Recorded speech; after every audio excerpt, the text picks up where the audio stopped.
Mayong hapon kaninyong tanan. Welcome to this afternoon's webinar entitled Franchise Business Opportunities in the Regions, Be Your Own Boss, and How to Avoid Franchise Scams. This event is a joint partnership of DTI Region 10 and the Philippine Franchise Association. We understand we have viewers from all over the country, not just in Northern Mindanao. Thank you for joining us. I'm Kat Herreza from BFA. Also joining me today is my colleague, Ms. Paula Canua. Hi, Ms. Kat. Greetings to all our kababayans in Region 10 and all over the country. Thank you for joining us this afternoon via Zoom and Facebook Live. I personally admire Ms. Kat Region 10 for their rich culture and festivities. We've seen in the ABPs earlier, nakakamiss to experience travel and taste their native delicacies again. So before we formally start our program, let us begin with a prayer. Ms. Kat, please. Let us put ourselves in the presence of the Lord and remember that God is always with us. Let us pray. Almighty God and Heavenly Father, we thank you for gathering us this afternoon as we come together for franchise business opportunities in the region, Be Your Own Boss, and How to Avoid Franchise Scams webinar. We hope and pray that you anoint this activity, that it may bring abundance of learning and experience to our speakers, participants, and all those who worked for this event. Look kindly into our hearts and minds that we may be able to gather ethical tools that may help guide us in the decision that we are going to make. We pray for our nation and our fellow Filipinos as we continue to rise through the challenges brought about by this pandemic. We humbly ask for resilience so we may adapt easily to the current and future changes. We also ask for your compassion so we may be of service to those who are in need. And we pray for your lasting guidance throughout these challenging times. May all that we learn today give you greater glory. All this we pray, trusting in your benevolence and mercy. Amen. Thank you so much, Ms. Kat, for that beautiful prayer. I know everyone's excited to hear and learn from our speakers and discover great franchise business opportunities. Before we proceed, here are some house rules for the Zoom participants. So first thing first, kindly ensure a stable internet connection for better viewing experience of the webinar. Kindly ask your questions related to the presentation through the Q&A box found at the lower portion of your screen. We will not entertain questions from anonymous participants. As such, please make sure that your username is displayed correctly. For requests of the copy of presentations, kindly take screenshots using your devices to capture the slides. Should the presentation be too large or too small in your screen, kindly adjust in view options found at the top portion of your screen. You may opt for fit to screen or view side by side. If you want more information about certain brands, please leave your contact details in the chat box with your name, email, mobile number, and the brand that you are interested in. And let's practice and observe respectful comments and refrain from using offensive language in the chat box. And later, before we end, we would like to encourage everyone to participate in our short survey to know which brands you would like to get in touch with. So moreover, we would like to inform you that by joining the call later, you agree to share your email, name, and contact number to our presenters. This will help them contact you for their franchise packages. And also, please follow us on our social media accounts at Philippine Franchise Association and PFA website at www.franchisefinderph.com. Thank you very much for your kind attention. Thank you, Paula. To formally welcome everyone, I am honored to introduce this afternoon a very inspiring and ever-committed official to give his welcome remarks. Ladies and gentlemen, a warm virtual round of applause for the OIC Regional Director of TTI Region 10, Mr. Emedio Apa. Thank you, Kathy. A pleasant afternoon to our participants, especially our MSMEs and would-be entrepreneurs, to our partners and resource speakers, to the Philippine Franchise Association, headed by its president, Ms. Cheryl Quintana. For those who have not known her yet, she is the president and CEO of ORISPA, and she is one of our mentors in the KMME program. The Franchise Opportunities in the Regions event is a joint undertaking of DTI through the Regional Operations Group and the Philippine Franchise Association. Specifically, the event aims to educate us on wise franchise investment, thereby avoiding franchise scams and pseudo franchises, and to present franchise business opportunities available in the market. The event also supports the Bayanihan to Recover Act of the government to bolster the resiliency of the Philippine economy through the acceleration of entrepreneurship via franchising. The Philippine Franchise Association has been our partner in promoting franchise businesses and assisting MSMEs in franchising their business to reach a wider market through a well-established business model. It is our hope that you will learn more about franchising this afternoon and see franchise business opportunities that might interest you. Thank you, and let us have a fruitful afternoon. Thank you, Mr. Ermidilio Abang, for welcoming our participants and for that very inspiring message. Moving on, I am honored and proud to introduce this afternoon a multi-awarded entrepreneur and a business leader to give us an opening message and session overview. She is the founding president of Arise Bus Solutions Incorporation. Arise is the #1 maker of 100% natural rice brand-based wellness and beauty products in the Philippines and was recognized in the ASEAN Business Awards for Healthcare. Currently, she serves as the president of the Philippine Franchise Association, where she also sits as the director for MSME and homegrown franchisers. As a multi-awarded entrepreneur, she is the first ever Filipina recognized as the 32nd Asia Pacific Women Entrepreneur by the Confederation of Asia Pacific Chamber of Commerce and Industry in Istanbul, Turkey, and named one of Filipina Women's Network and most influential Filipina in the world in 2018. Ladies and gentlemen, let us now welcome the President of Philippine Franchise Association, an inspiration and a true example of tenacity, Ms. Cheryl Quintana, CFP. Thank you so much, Paula. And thank you so much, RD, for that welcome. Maayong udto kaninyong tanan. The last time I was there was in 2018 for the launch of PAC Pinas. I hope some of you were there. I know a lot of from DTI, of course, was there when we launched it. And I'm very honored to be the pioneer mentor of KMME when it launched in 2016. So all the programs are all heartfelt for me as an entrepreneur for my journey the past 20 years. Kamusta na mo? Let's see if matapa tanan this afternoon. Can we type in the chat box? Yes, the Filipino brand can. Let me see. Okay, yes, the Filipino brand can. Okay, okay, so baluta kung unsay atong giantos until karon na padayon ta sa atong mga businesses ug makahatag tag trabaho, kinabuhi sa atong mga pamilya, atong staff at sa atong communities. So kamutan na naa diri ga-attend sa webinar this afternoon, which means you are trying to survive, to thrive your businesses or be your own boss through franchising. Let's give a round of applause to everyone this afternoon, to us all, kay fighting pamanta. Okay? So when I talk to people from Region 10, especially from Cagayan de Oro, I'm very nostalgic because when I was 22 years old, I used to work for USAID. So I've been working a lot with communities there in Claveria, in Bukidnon with the Higaonon tribes at that time. Tagal na nun, ilang decades ago. Okay, so anyway, let's move on to officially good afternoon to all our presenters, participants, and to our Facebook Live viewers.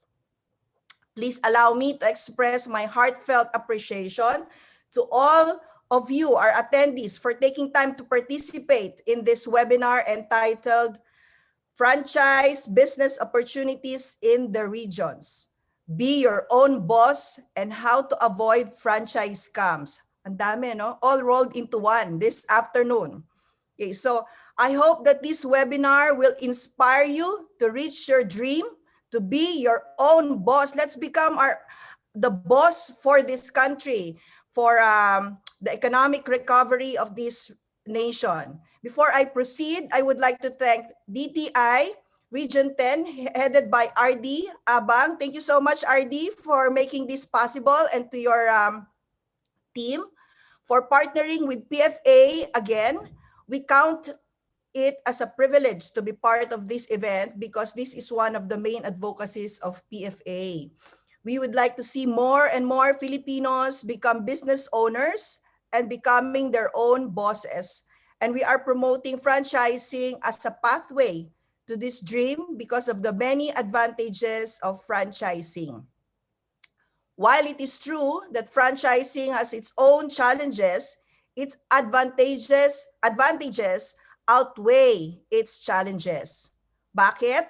Because you are not alone when you are into franchising, because your franchisor should always be there to help you. It is bayanihan spirit exemplified. That is why franchising has a higher success rate compared with starting a business on your own. Please note, however, that you need to understand what franchising truly is so that you can make it work for you, for your journey. Let us all be aware that there are fly-by-night concepts or operations by certain companies, individuals, pretending to be franchises but are only after your money. Ang dami ngayon, lalo na because of the crisis. There are also half-baked franchises which may be sincere in their franchise offerings but do not have well-designed support system.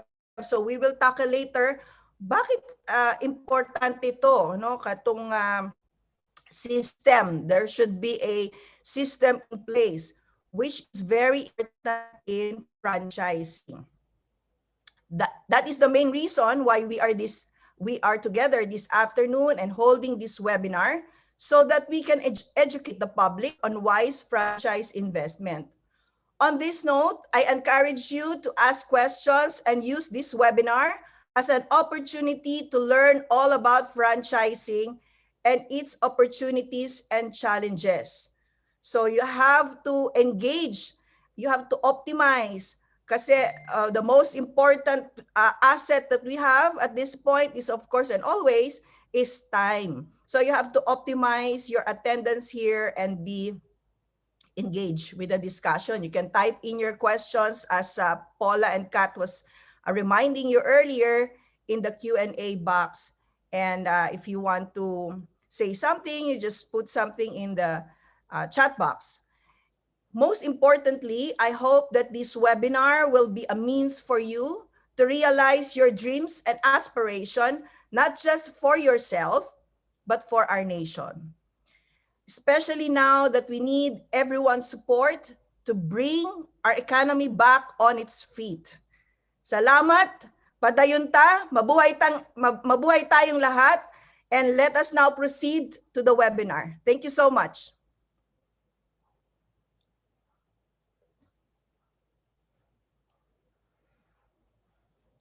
Okay, so I'm tasked to give you the overview for this webinar this afternoon.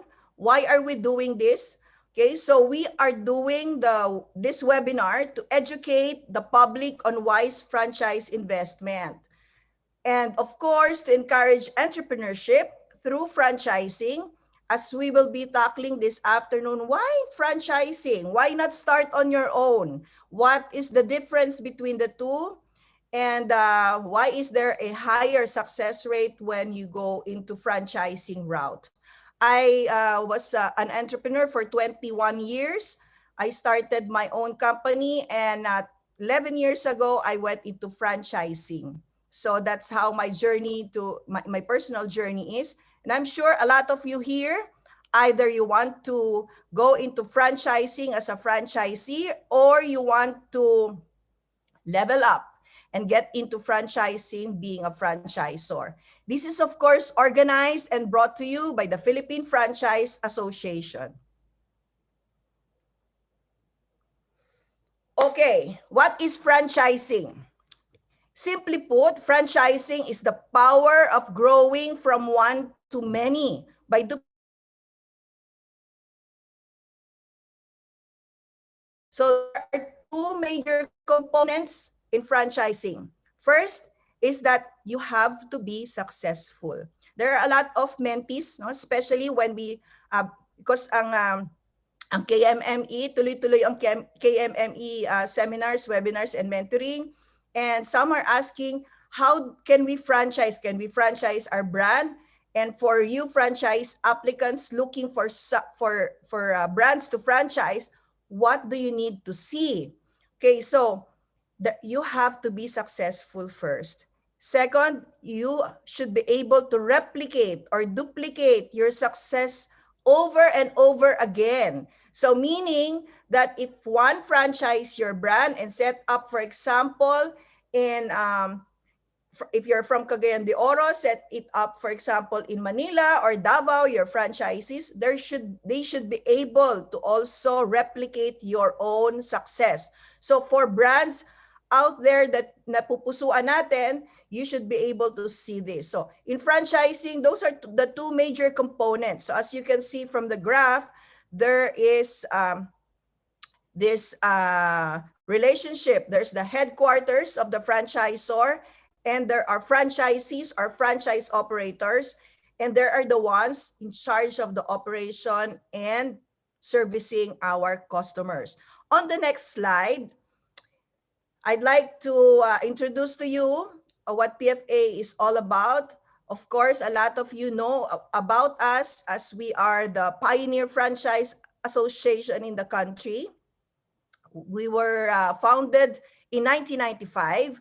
Our members include the biggest franchises in the country, both local and foreign. So if you talk about franchising, you talk about the big brands that you see from the market. You go to the mall, when you eat in fast food chains that are franchises, these are probably most likely members of PFA.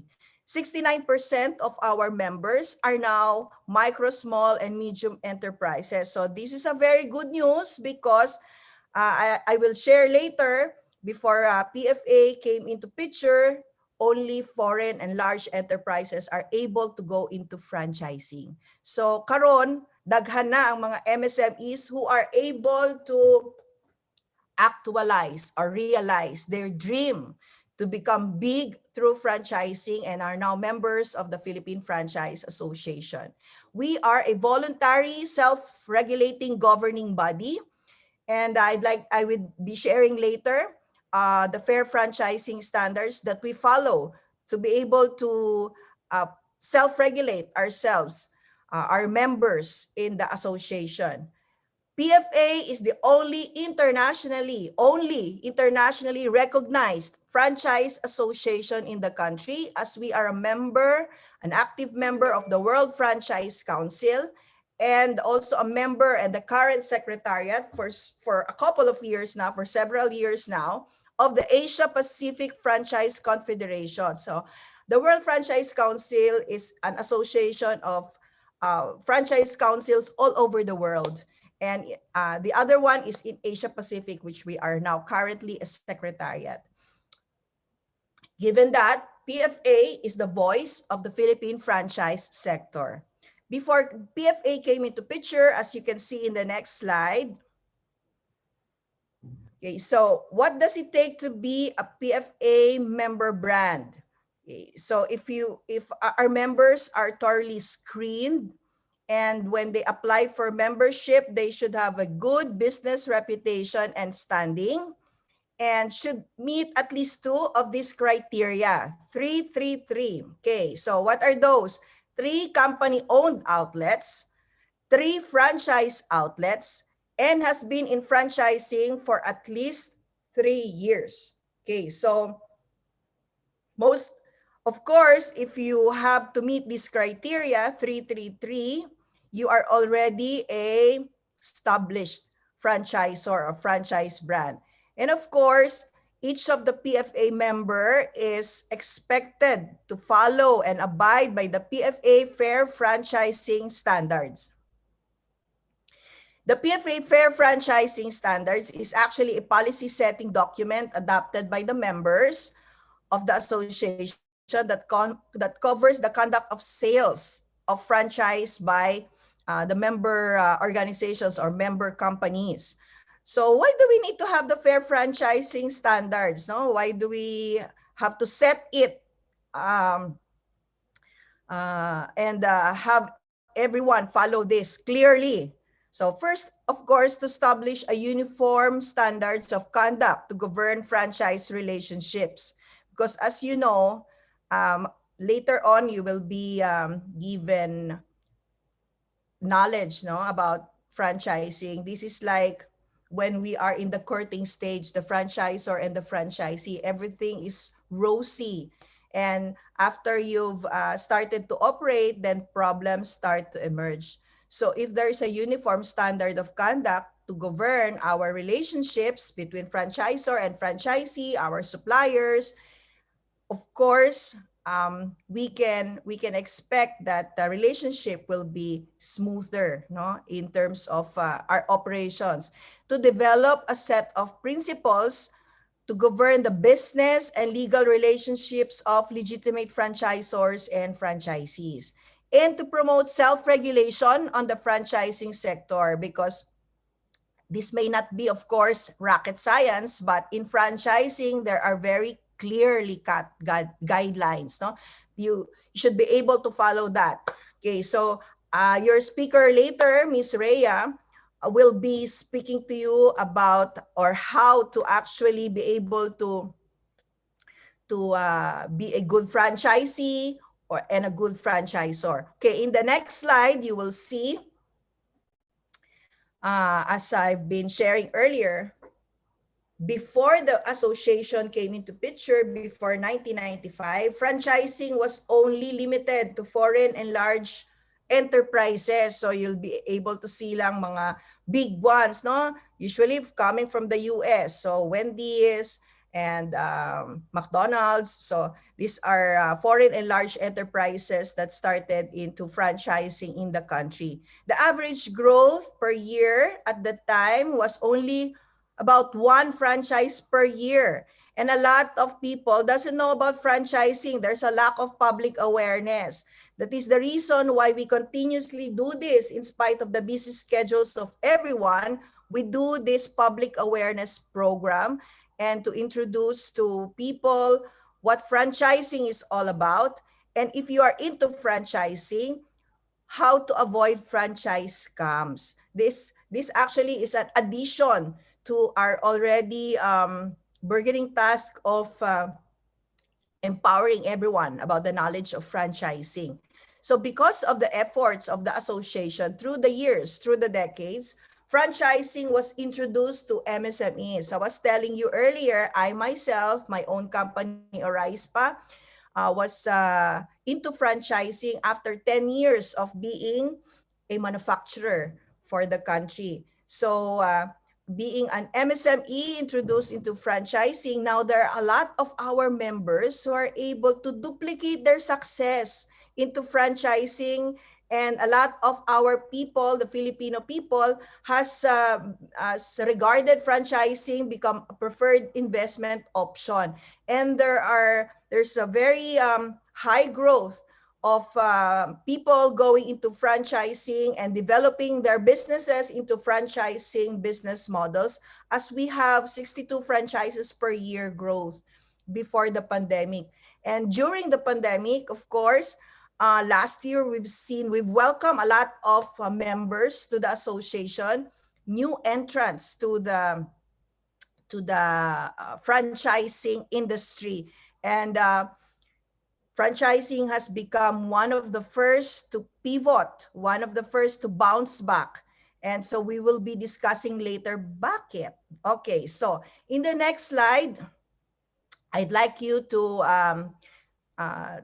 take note of this as I give you tips on what are the key questions to ask, because we have curated certain brands, our members, that we have selected carefully to give you presentations of their brands. And what are the key questions to ask when you are already eyeing for a franchise brand to invest in? What is the franchisor's support program? No, so after the deal is made, after the contract signing, what is their support program? How are they going to help you? Okay, so before, during, before operations and during operations, of course. So you have to ask them, when is my investment returning? No, so what is the return of investment for the brand? And as we've always been told, the right location is always a key to success. But each of the brands differ in their requirements. No? So not all brands are, or not all locations are created equal. No? For one location may be very productive, may be very successful for one brand, but is no longer applicable for another brand. And this is very true, especially now during the pandemic. I'm sure tanan nag hyper local, no, we're able to shop immediately in our community, as there were certificates lang na ihatag sa atong mga kasama sa bahay to go out, no, to shop. So we've seen also a lot of patronage for local brands that are immediately present in your locality, or not necessarily local brands, but of course brands that are in your locality. So the right location for the brand, the target market. No, you have to ask them, what is the target market for us? Kasi especially, for example, if you are franchising brands that are for millennials, iba yung communication nun, iba yung positioning, no? As opposed to brands that are probably more mature or more serious audience. So the positioning is also very different. Okay, this last tip, I'm sure is very common sense, no? That during this time, if these brands are still kicking, fighting, no, and are still surviving, you have to ask them, what are the business adjustments that you have done to adapt to the new normal? Because as we, of course, all agree, no, so if there are still people who are still dreaming, we are going back to the old old ways. No, after this pandemic, we're of course now in the new normal, or now normal, or next normal. So the brands should be able to adapt, no, and to pivot.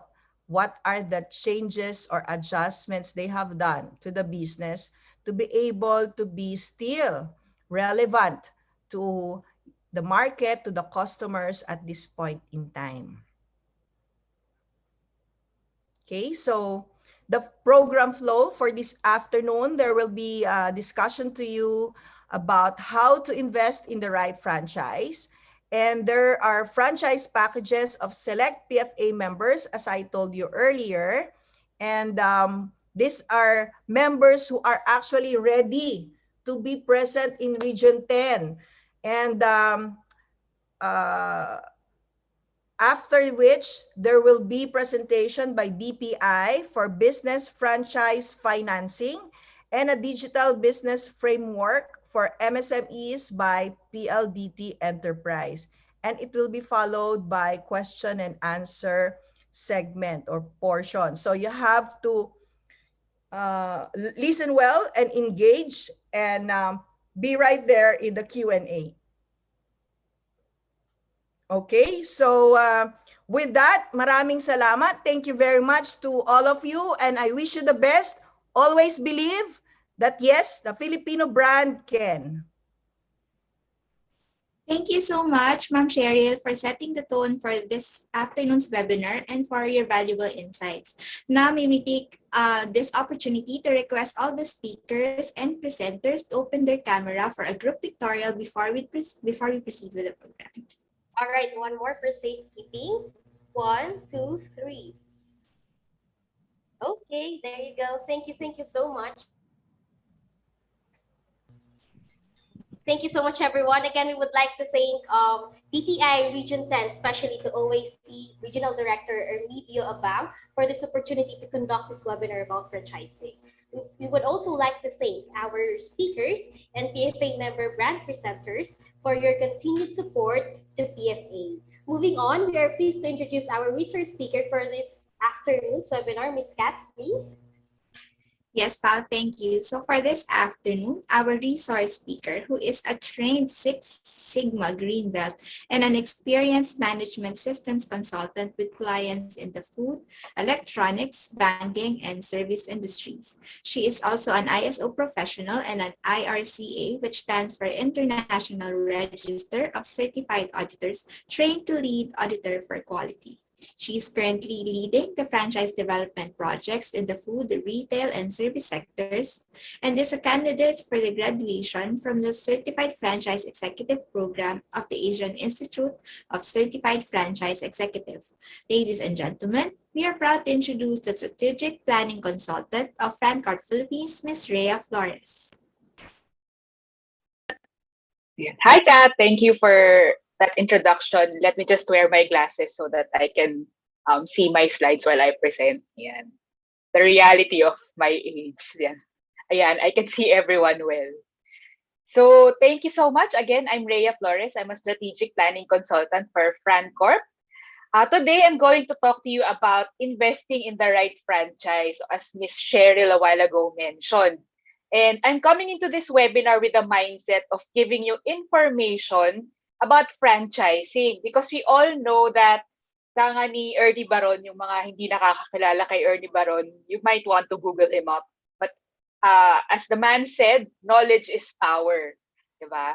So, and it has been PFA's thrust to inform the public, as Ms. Cheryl mentioned nga, no, na informing the public about franchising so that we are empowered to make better decisions and that we avoid getting scammed. So, mahirap naman na yung savings natin, our life savings, will all just go down the drain because of a scammy so-called franchise scheme. So, we want you to avoid that. And the last thing, of course, the last thing that we want is for you to lose your hard-earned money on fraudulent entities. Okay, so moving on, yung ating next slide, you'll see that I think most of you here in this webinar, in this meeting room, are dreaming of becoming business owners. That's why you are here, no? And you are exploring franchising as a means to become just that. You're probably dreaming of becoming your own boss for many reasons, or for various reasons. It could be to help your family, it could be to help your parents, or it could also be to give back to the community, or just to be financially independent. And all those reasons are very good. Okay. And you need to build your dream, because if you don't, someone else will hire you to build theirs, diba? So if you're working that hard, you might as well be working hard for yourself. And by being a business owner, you take control of your destiny, so they say. All right, so in the next slide, this is what Miss Cheryl has been stressing a while ago, that franchising, if you want to go into business, franchising is the better option kesa yung you put up your own business, you put up your own restaurant, you get your own vehicle and get a taxi or a Grab franchise, or open up your own sari-sari store. We at the PFA believe that franchising is so much better compared to putting up your own business. Why? In the next slide, you will see the success rate of franchises versus traditional retail stores over time. You will see that yung franchises natin have higher chances of success through the years compared to starting yung traditional retail from scratch. And I will discuss later on why this is the trend, why franchise businesses succeed in the long run compared to independent businesses. Okay, so yung next slide natin, we'll see what are the topics in store for us this afternoon. So I will be talking about the definition of franchising and of course its advantages to you. what you provide when you franchise, the franchise support that you should get from your franchisors. So nabanggit din ni Ms. Cheryl yan kanina, no, which is very important, yung franchisor support. Of course, we will also be realistic here and talk about the challenges involved in franchising, because it's not always roses and butterflies when you talk about franchising. The industry also has its own set of challenges that you need to be aware of as franchisees or possible franchisees. So these are our topics for this afternoon. So before I get cut off again, let's just move on to the next slide so that we can get started. All right. So I know Michelle already defined franchising, and I have a very lengthy definition here, the technical definition. But the important thing to remember in franchising is that the franchisor gives the franchisee the right to use his name and his system for a fee. So yun po yung importanteng matandaan natin sa franchising. It is the franchisor giving the franchisee the right to use his name and his system for a fee. Now, what do we mean by system? So the system, when we say system, this includes the products, the services offered by the business, the processes and procedures, the marketing know-how. This basically covers how the process or how the business is being conducted. So the name, when we say name, it means the brand name or the trade name. This includes the logo, the signages, and other associated marks. So when you franchise, pinapayagan po kayo ng franchisor to use that system and that name. Okay? So in the next slide, we will see the franchise business model. We were mentioning a while ago the franchisor and the franchisee. So to set the record straight, I want to identify and I want to define who the franchisor is and who the franchisee is. So the franchisor is the name or the owner of the brand and the one who developed the system.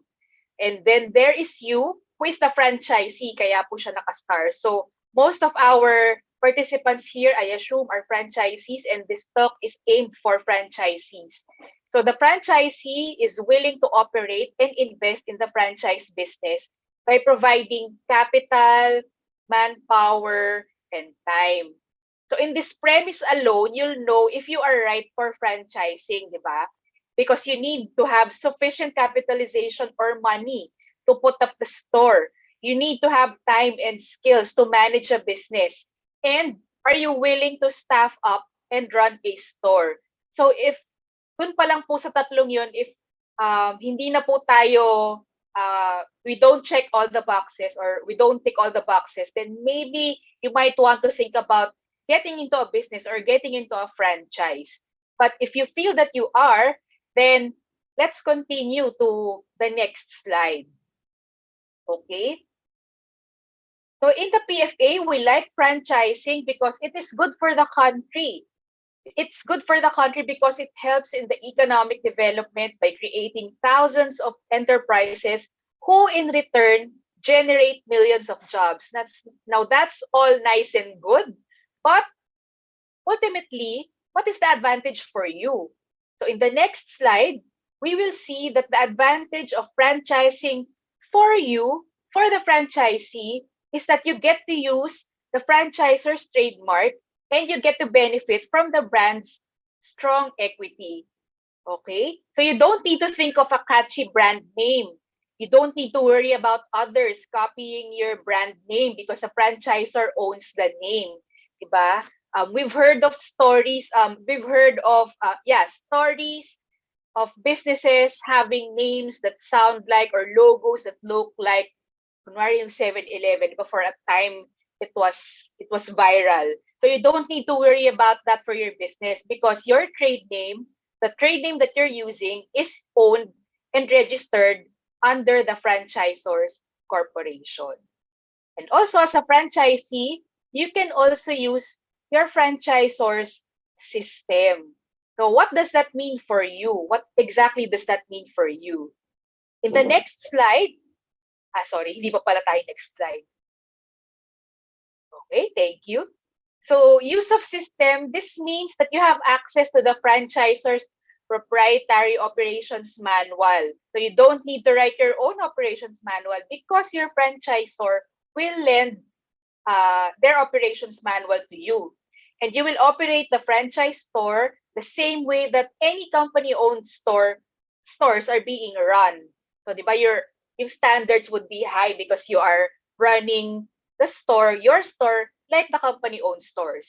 You also have access to the brand standards from store design, merchandising, supply chain, up to marketing campaign. So you don't have to come up with all those things. You don't need to rack your brains to come up with those things because the franchisor has already developed that for you. And they are willing to share that to you so that you can run your business successfully.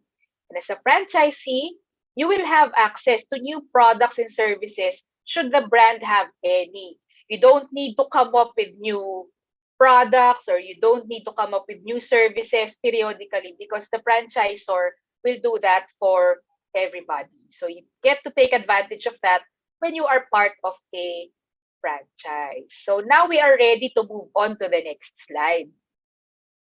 Okay. So as a franchisor, you use the name or you have the right to use the name and use the system. So now what you bring into the table are three things, and I already mentioned this earlier.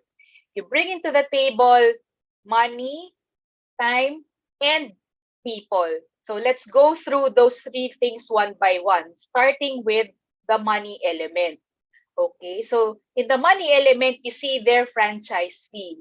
The franchise fee, you pay that one time, or you pay a one-time franchise fee, which is payable upon signing the franchise agreement. So that is the typical case.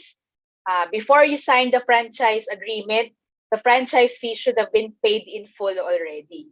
The franchise fee is the fee you pay to be allowed to use the name and the system. So kumbaga, it's like, think of it as a joining fee. It's something like that. You will also put up the capital to construct the store. This is very, very important to note that as a franchisee, it is your responsibility to raise the capital to construct the store, to buy all the initial equipment, to buy the initial inventory, to send your staff to training. So you need to put up the capital for that, and you need to have enough capital for that.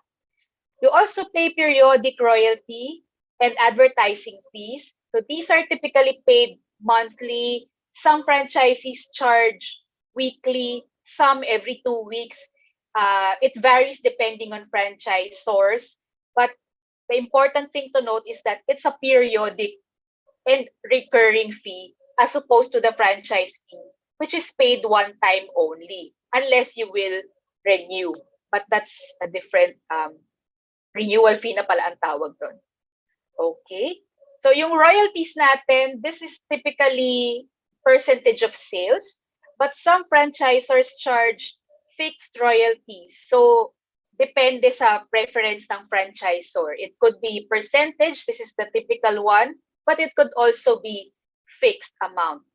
Okay? So para saan naman yung royalty? Now, the royalty is for the continuous use of name, and more importantly, it is for the support provided by the franchisor. I will cover the support later on, so do stick around for that. Okay. So yung next item under money is advertising. Now, everybody in the system, whether a franchisee or a company-owned branch, contributes to the advertising fee because this is used to grow the brand. Because if the brand is sikat, if the brand is known, if the brand has high equity, then everybody in the system benefits, diba? So that's how it's used. And also, as part of the system, you need to use and sell only items that are unique to the franchise, and these are purchased from the franchisor. Especially for the food concepts, diba? You're not allowed to buy, let's say, the burger patty or the siomai or the milk tea powder from any other source. You need to buy it from the franchisor because if you buy it from somebody else, it makes the taste different. Therefore, it makes the whole customer experience different. That's why you need to purchase it exclusively from the franchisor. And yung last part for the money is regarding the risks that are managed. Because when you get a franchise, your ROI is more assured, and therefore risks are managed because you are operating your business under a trade name that has a higher brand equity, and you are using systems and procedures that are proven to work. So since you are not experimenting, you are not doing trial and error, risks are managed. Okay, so I hope that got through. Let's move on to the time element, di ba? So what does it mean, yung time element? As a franchisee, you are expected to operate the franchise business actively. So take note, this is not the same as passively investing money into an investment. Franchising would require you to actively operate the business, especially if you wanted to succeed, di ba? A franchise business will not succeed if you're not actively managing it. You don't need to be there in your franchise store the whole time. You don't need to be there 24/7. As long as you know what is happening, as long as you are aware of your daily sales, your cost of goods, you are monitoring your expenses, you know if your staff are providing good customer service, you know if your processes are coupon proof, that's good. You don't need to be there 24/7 as long as you're on top of things. A franchise business is still a business that needs to be run responsibly. That's why it's not a passive investment. You need to be an active investor. You need to be actively managing it for it to be successful and profitable. And you need to think long term because franchise agreements usually run around a minimum of 3 years. Some 5 years, some 7, some 10, depending on the concept. So you need to be there or you need to think long term when you buy a franchise. And finally, for the people element, because again, just like a typical business, you need to hire your own people to run the store with you or for you. And you rely on your skills and capabilities to run the business responsibly. And you need to follow the standards set by the franchisor. And also your network, because as a franchisee, you should be a brand ambassador and network and market to your own network and local community. So those are the three things that you bring to the table in exchange for use of name and system. It's money, time, and people. In the next slide, ayun na yung ating support, which I mentioned a while ago. So what gives franchise brands higher success rates over the long term is is the support received by the franchisees. This was also mentioned by Ms. Cheryl, no? And I would like to go into detail regarding franchisor support. As franchisees, you should expect two main types of supports. There's the pre-opening support and the ongoing support.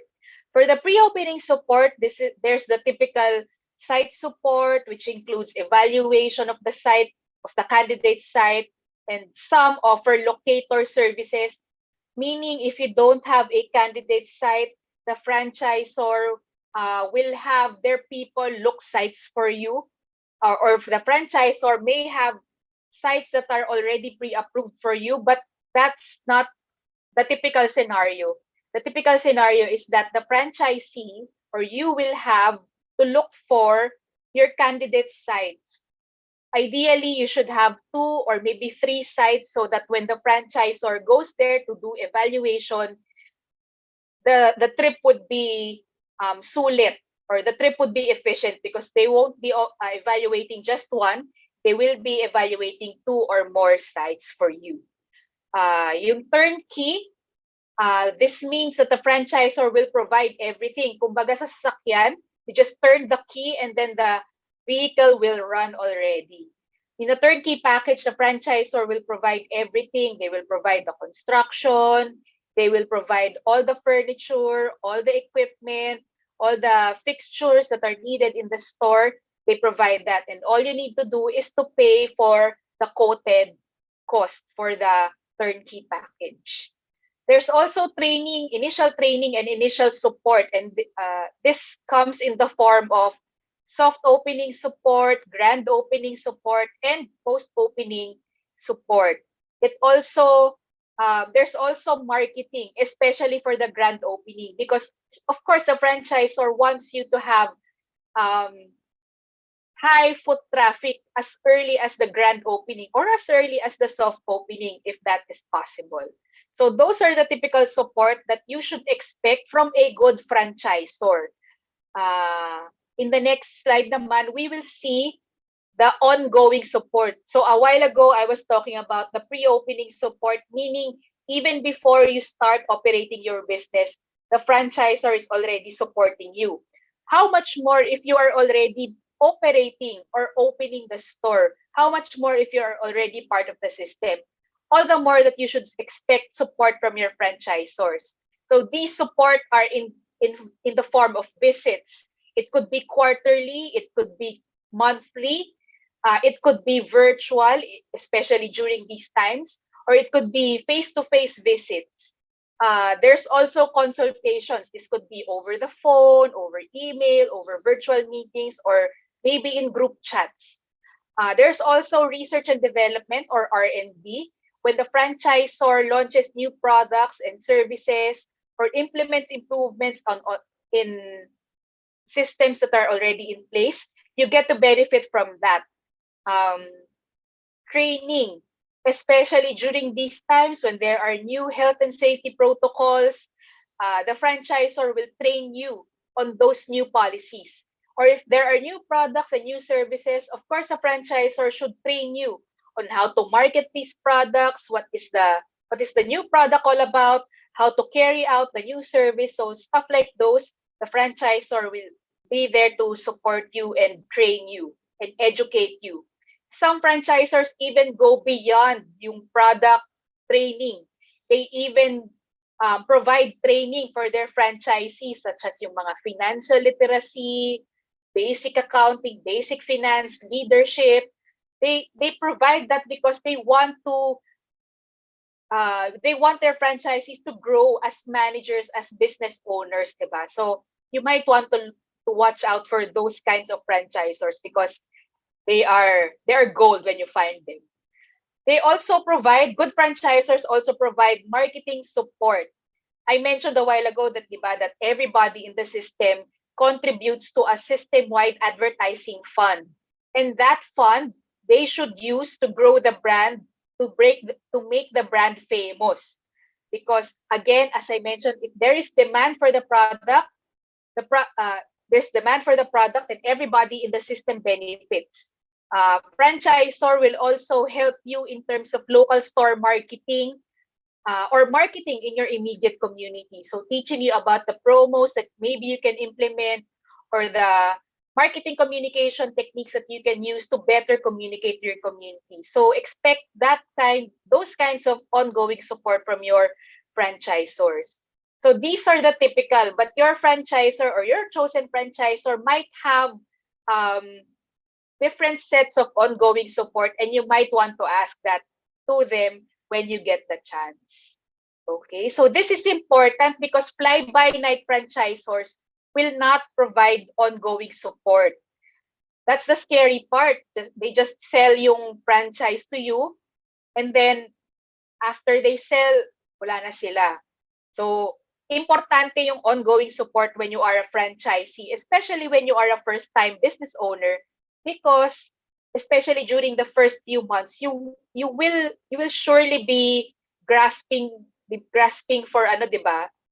Grasping for support because hindi ka sanay magnegosyo and that's where the franchisor support becomes even more important. Okay? So in the next slide, I mentioned a while ago that not everything in the franchising sector is rosy and it's all butterflies. It has its own set of challenges. And one of the challenges in franchising is that you always have to follow company standards and systems. So to the creative ones who like to experiment or who like to develop things or who like to think out of the box, this condition to franchising may pose a challenge to you, di ba? Because you don't like to be confined in certain ways of doing things. if you're the type who likes to experiment, who likes to think out of the box, who likes to challenge rules, then I recommend that you think about being a franchisor, just like Miss Cheryl, because you will be the one setting the standard, setting the systems, diba? Another challenge in franchising is the territorial restrictions. So these territorial restrictions have basis. So wag po tayo mag-alala because these territorial restrictions are not there to impede your growth as a business person. But it is there, they are put in place because the franchisor wants more people to benefit from owning a franchise of the brand. So it is there for a reason. Computed po yan, so don't worry. But if you're still worried, you have to ask your franchisor to explain to you why there is a territorial restriction. But I assure you that there is a reason for that. And then, yung last challenge is the false expectation of instant success. So I hope that there aren't any false expectations here, that when you get a franchise, you will be successful immediately, or when you buy a franchise today, tomorrow you'll be rich. It doesn't work like that because obviously a franchise is still a business that needs to be run responsibly for it to be successful. Okay? So I hope that's clear so that we can talk about the next step. So if you still feel that franchising is for you, so after hearing all those challenges and you feel that franchising is for you, the next step is to do a quick assessment. How much are you willing to invest in a franchise? Take stock of your skills and your passions because you will be operating the franchise actively, diba? So you might as well do something that you like, something that you're good at. Ask yourself, can I find locations? Do you have candidate locations already? What are the concepts that will be good for your candidate locations? And also, very important, do you have time to manage the business? Because diba, it requires active participation. So the next question that you ask is, where can you shop for credible franchises? So as you will see in the next slide, there are options that you can check out para you can shop for credible franchises. And one option is browsing business magazines like entrepreneur.com. So every now and then they feature franchise brands that are up and coming, franchise brands that are a veteran franchisors. So you do want to check them out. Or when times allow, you can visit franchise shows such as the Franchise Asia. But for this year, it's going to be virtual. I think later on, Kat or Paula will talk about the Franchise Expo, which will happen, I think, September this year. So do check that out. There are also franchise brokers out there who can discuss multiple concepts to you depending on your preference. And of course, franchise associations such as the PFA is definitely a good source of information.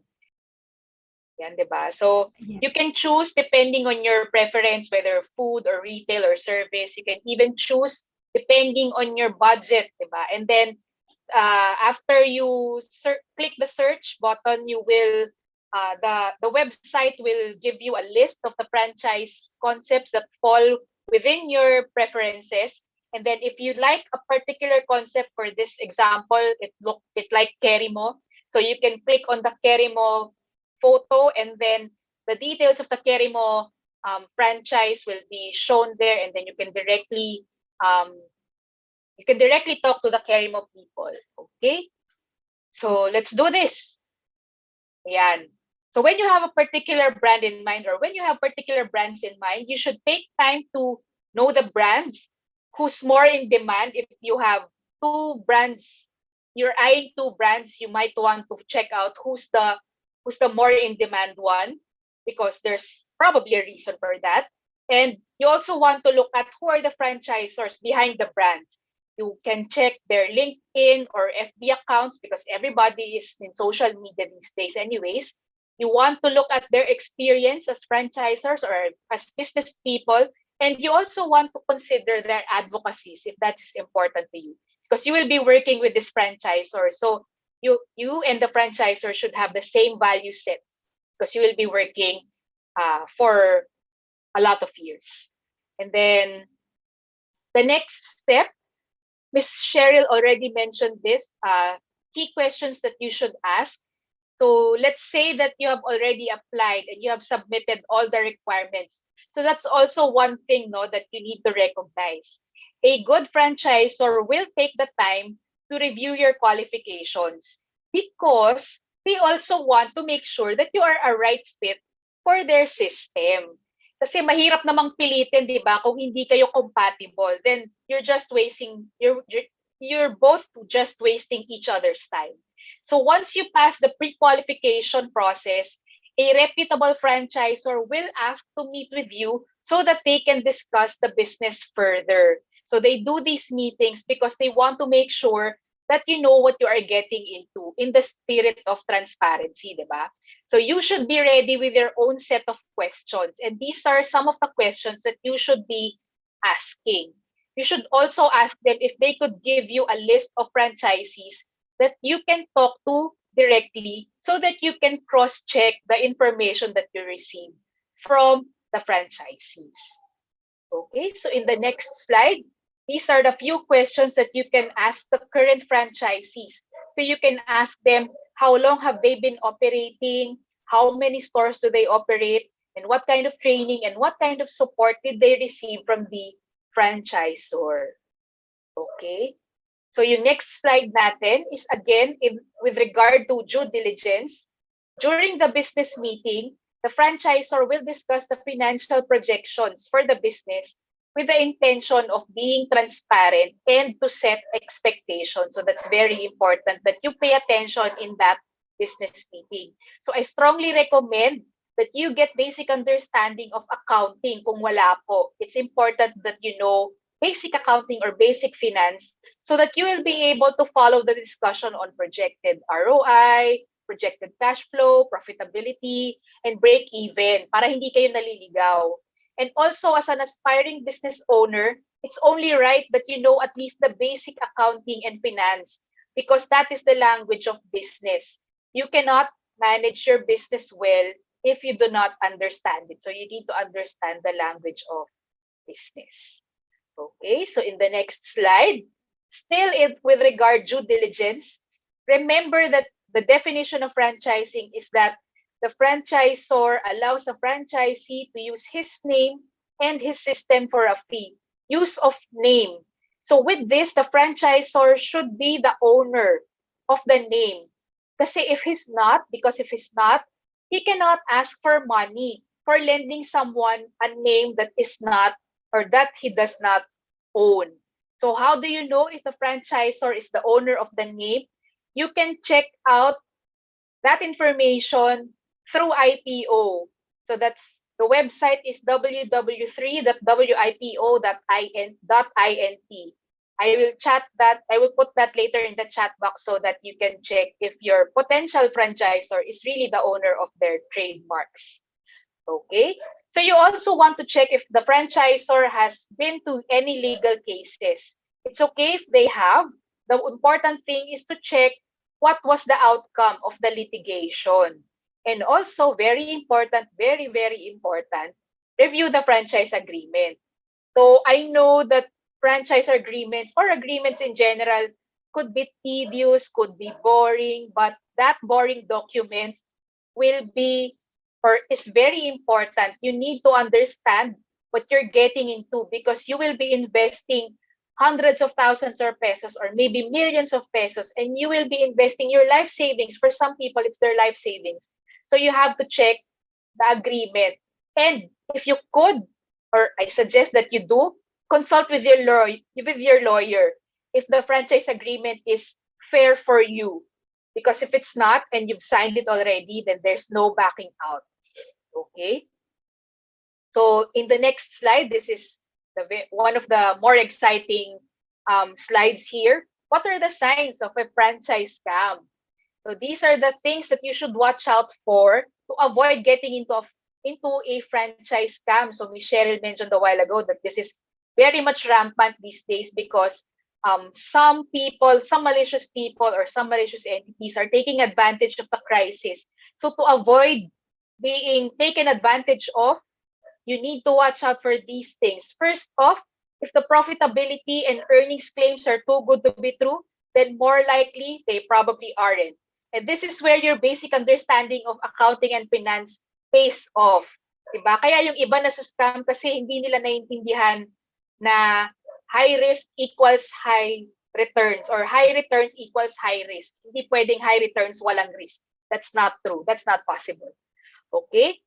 If also during the business meeting, the so-called franchisor cannot or would not give their list of franchisees, or they say that they do not have a list of their outlets, be doubtful. That's not possible. A reputable franchisor will allow you to cross-check, diba? Again, in the spirit of transparency.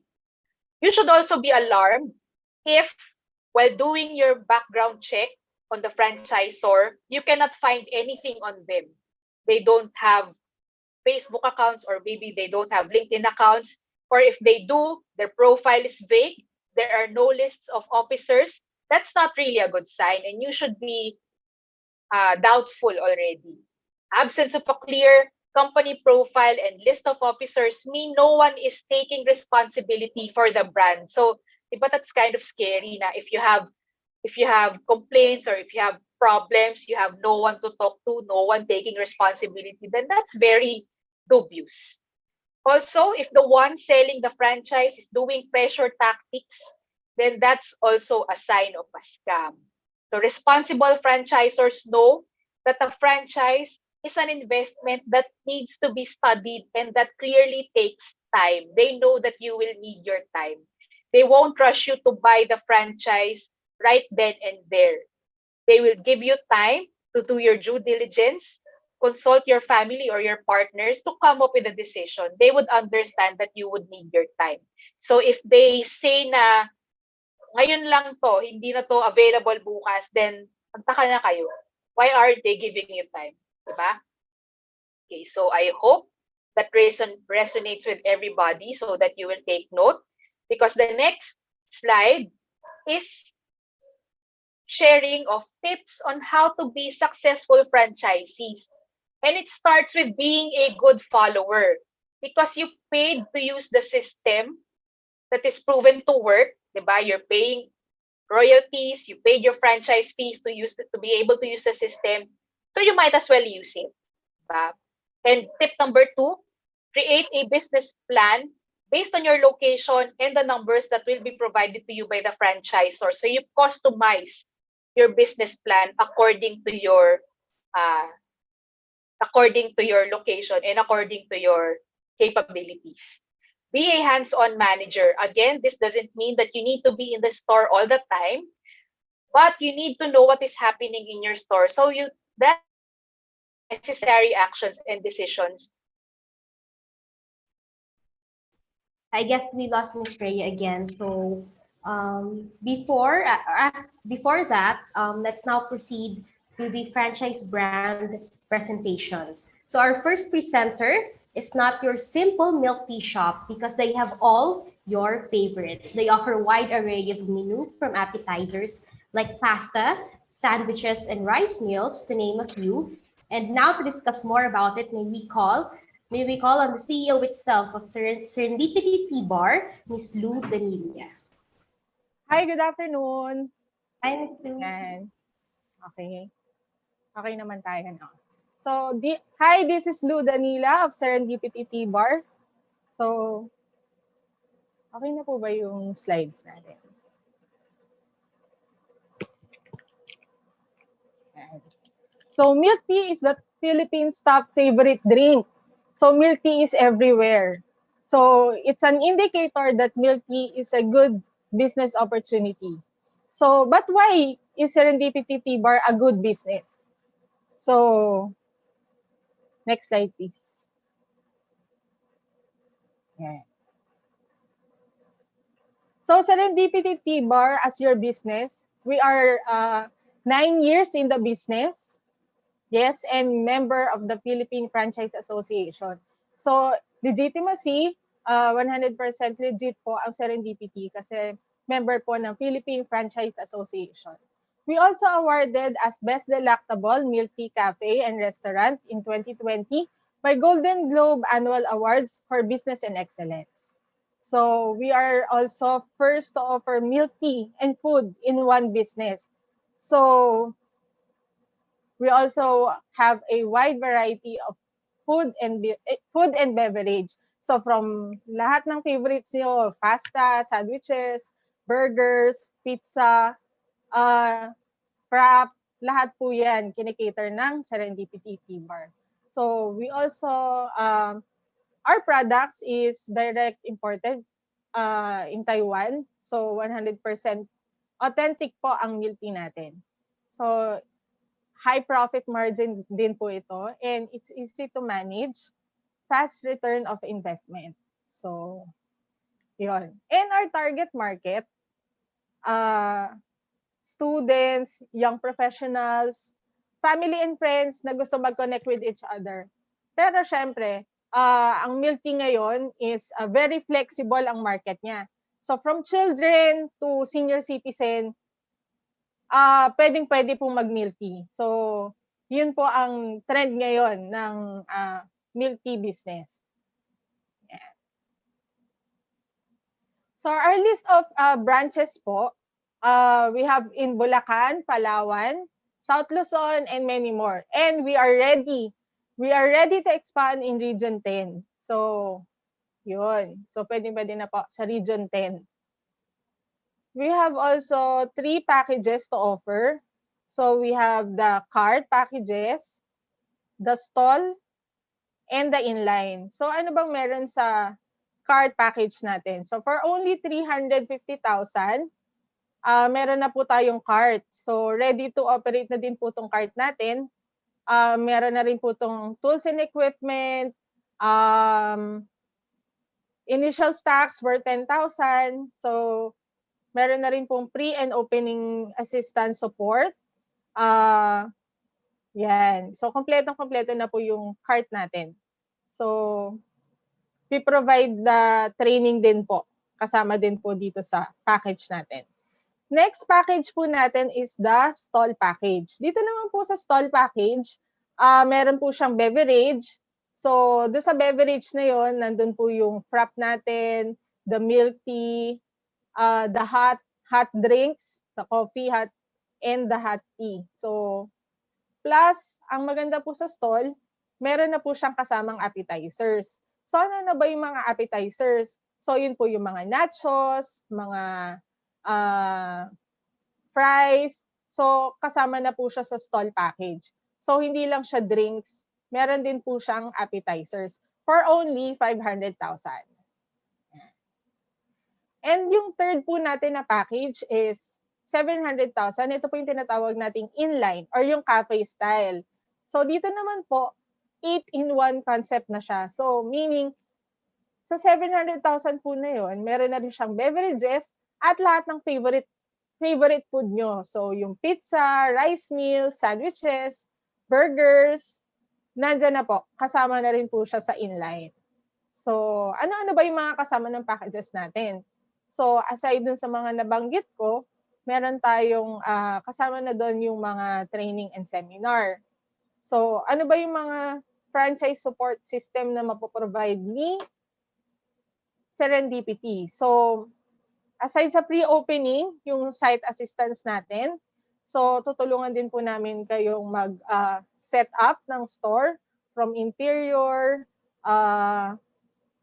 yung sa construction, we assist naman po. Nag-a-assist din naman kami sa construction ng location. So, we also have marketing support. So, yung centralized marketing support natin. So, we provide marketing plans all year round. So, pati po dun sa grand opening, kami na rin po ang magpa-provide din sa inyo na magkaroon ng mga promos during the grand opening. And training and seminar po para sa mga staff. So, exclusive training po ito para sa mga franchisee at saka po doon sa staff. So, kami po mismo, yung team namin, yung mag-train sa mga staff po. Business mentoring. So, syempre may mga question pa rin si franchisee regarding sa business, yung mga business flow, paano ba yung operations. So, yun po yung ma-offer din namin sa inyo.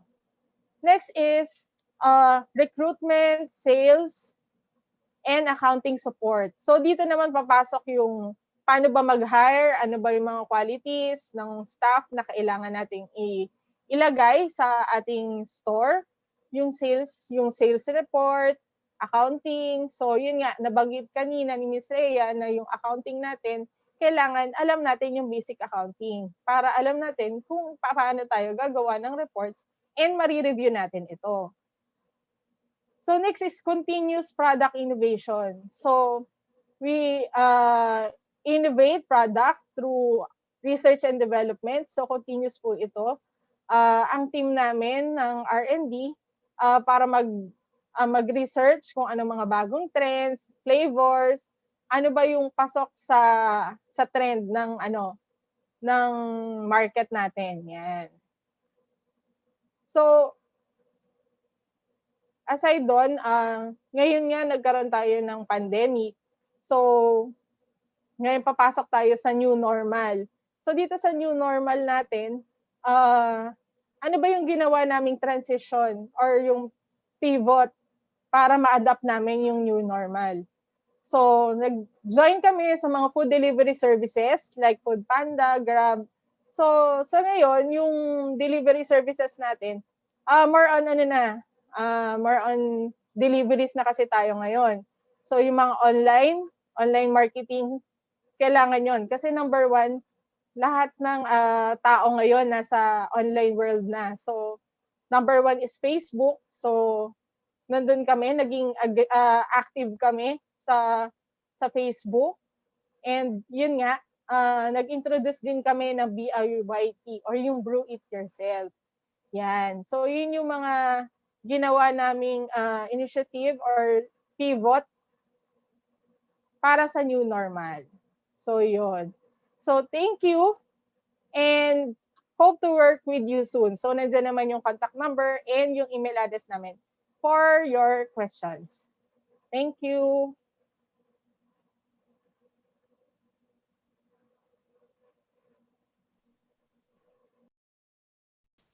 Thank you, Miss Danila.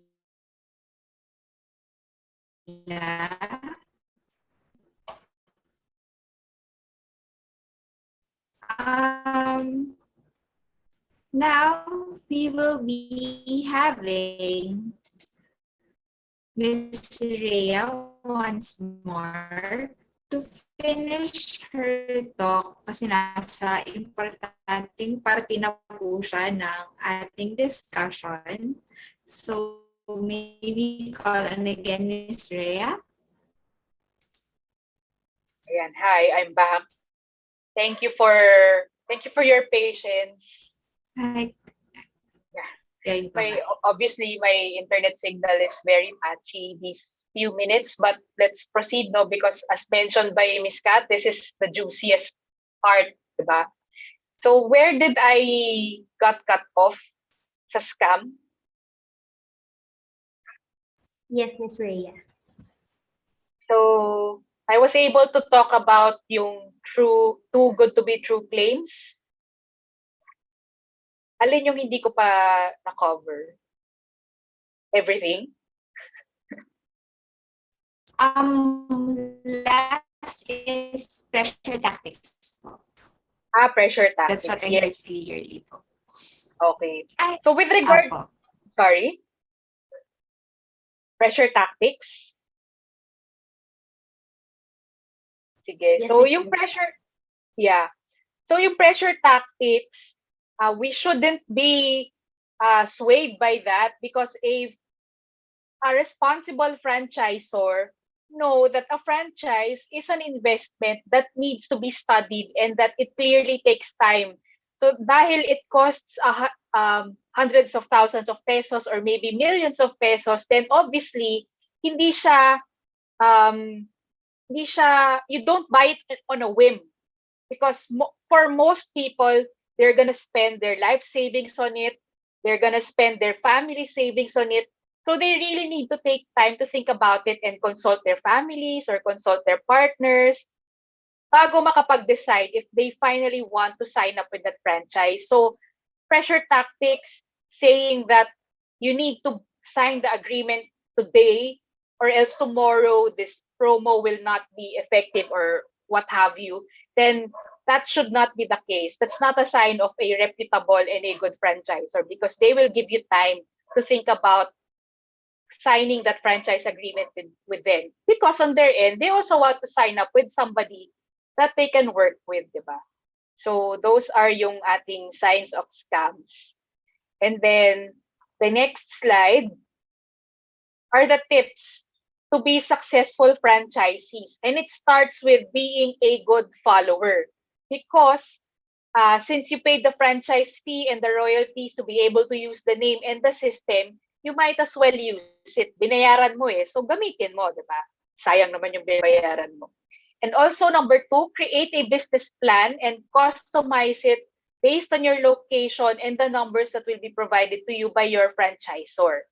Number 3, be a hands-on manager. Again, this does not mean that you need to be in the store 24/7 or you need to be there all the time, but you need to be on top of things so that you will be able to make the necessary actions and decisions if your business needs it. The next tip is for you to manage your finances. This is very basic, but for some, they still mix yung personal money nila with the money of the business, and that should not be the case. Dapat magkahiwalay yan. Market your store and its products and services because as a franchisee, you are a brand ambassador. So you need to market it to your network, to your local community. And the last tip is to be willing to share your ideas to your franchisors because a good franchisor is always ready to listen to their franchisees' feedback. And who knows, diba, if your idea is good enough, it might just be shared with the entire system so that everybody could benefit from your good idea. Okay, so that's it. Thank you so much, Internet Connection, for allowing me this steady connection to end my presentation finally. And I would like to, can we go back to the next slide? Because this is pretty nice, diba? Because in franchising, you can be your own boss. And the beauty of that is, and the beauty in that is that you are in a business for yourself, but not by yourself. Because you have your franchisors, experience, system, and expertise to help you become your own boss. There we go. That ends my presentation. Finally, thank you so much for staying tuned to my presentation, and I turn you back over to Kat and Paula. Thank you so much, Miss Rhea. Finally, ma'am, natawid po natin. So, moving forward, may we call on our next presenter, which is a brand which name is derived from the term carry mo, or you can carry it. It got its name since it offers a very innovative way of enjoying your favorite snacks using a carry-all cup. And this afternoon, to discuss more about their offers, let us all welcome the VP for Business Development of Carimo, Ms. Armin Lanto.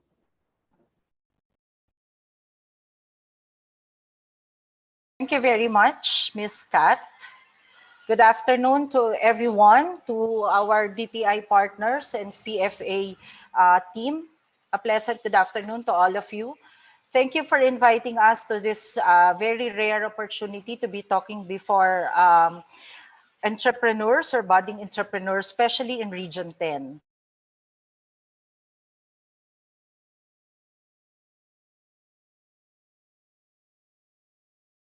Our dear participants, what are your goals in attending this webinar, if I may ask? So what do you want in a franchise?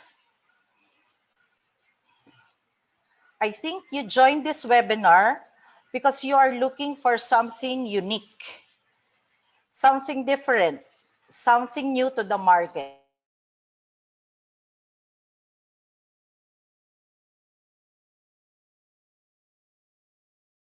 products flooding the market, a franchise offering products targeting a wide market. I think you are also looking for a franchise opportunity that is affordable, something that won't rob your pockets and offers an installment plan.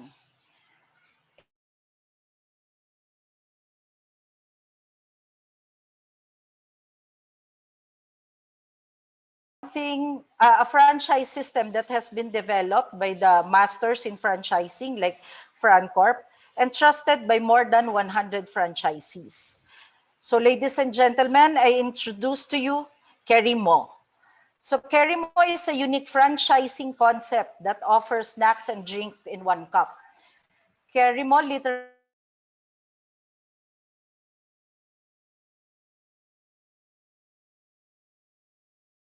meaning to exude and imply anything is possible. Kerimo is unique. It's the original brand that introduced the snacks and drinks in one cup concept, making your snacking experience fun and exciting. Kerimo also targets a wider market from all ages, male or female, and everything in between. Though we specifically target children, our products are enjoyed also by parents and even seniors. So Kerimo is affordable. Our Bayanihan package starts at 180,000 for a collapsible cart, and there are no royalty fees. We also offer easy payment plans. Okay? So as discussed kanina ni Ms. Rhea, we do not collect royalty fees, but we have patented products or specialized products that you can only buy from us. So Kerimo is also credible. Our franchise system is developed by FranCorp, and we are a member of the Philippine Franchise Association in good standing. Kerimo also is the first F&B brand to enter India by opening 5 stores in Jaipur in the midst of the pandemic in 2020. And we will be opening soon in Canada and other South Asian countries. So aside from the collapsible cart, we also offer the standalone cart package, which starts at 250,000, and the kiosk type package, which starts at 350,000. These packages are all dependent on the location that you will choose for your franchise. So during this pandemic, we are selling our frozen snacks like fries, chicken strips, and the much loved mozzarella sticks to the public through our franchisees and online distributors and resellers. So what are you waiting for? Join us and be a franchisee now. You can call us or text us at 0917-557-4202 or send us an email at franchising@kerimo.com. You may like and share and follow Kerimo Philippines on Facebook. And for more details about our company, visit us at www.kerimo.com/franchising.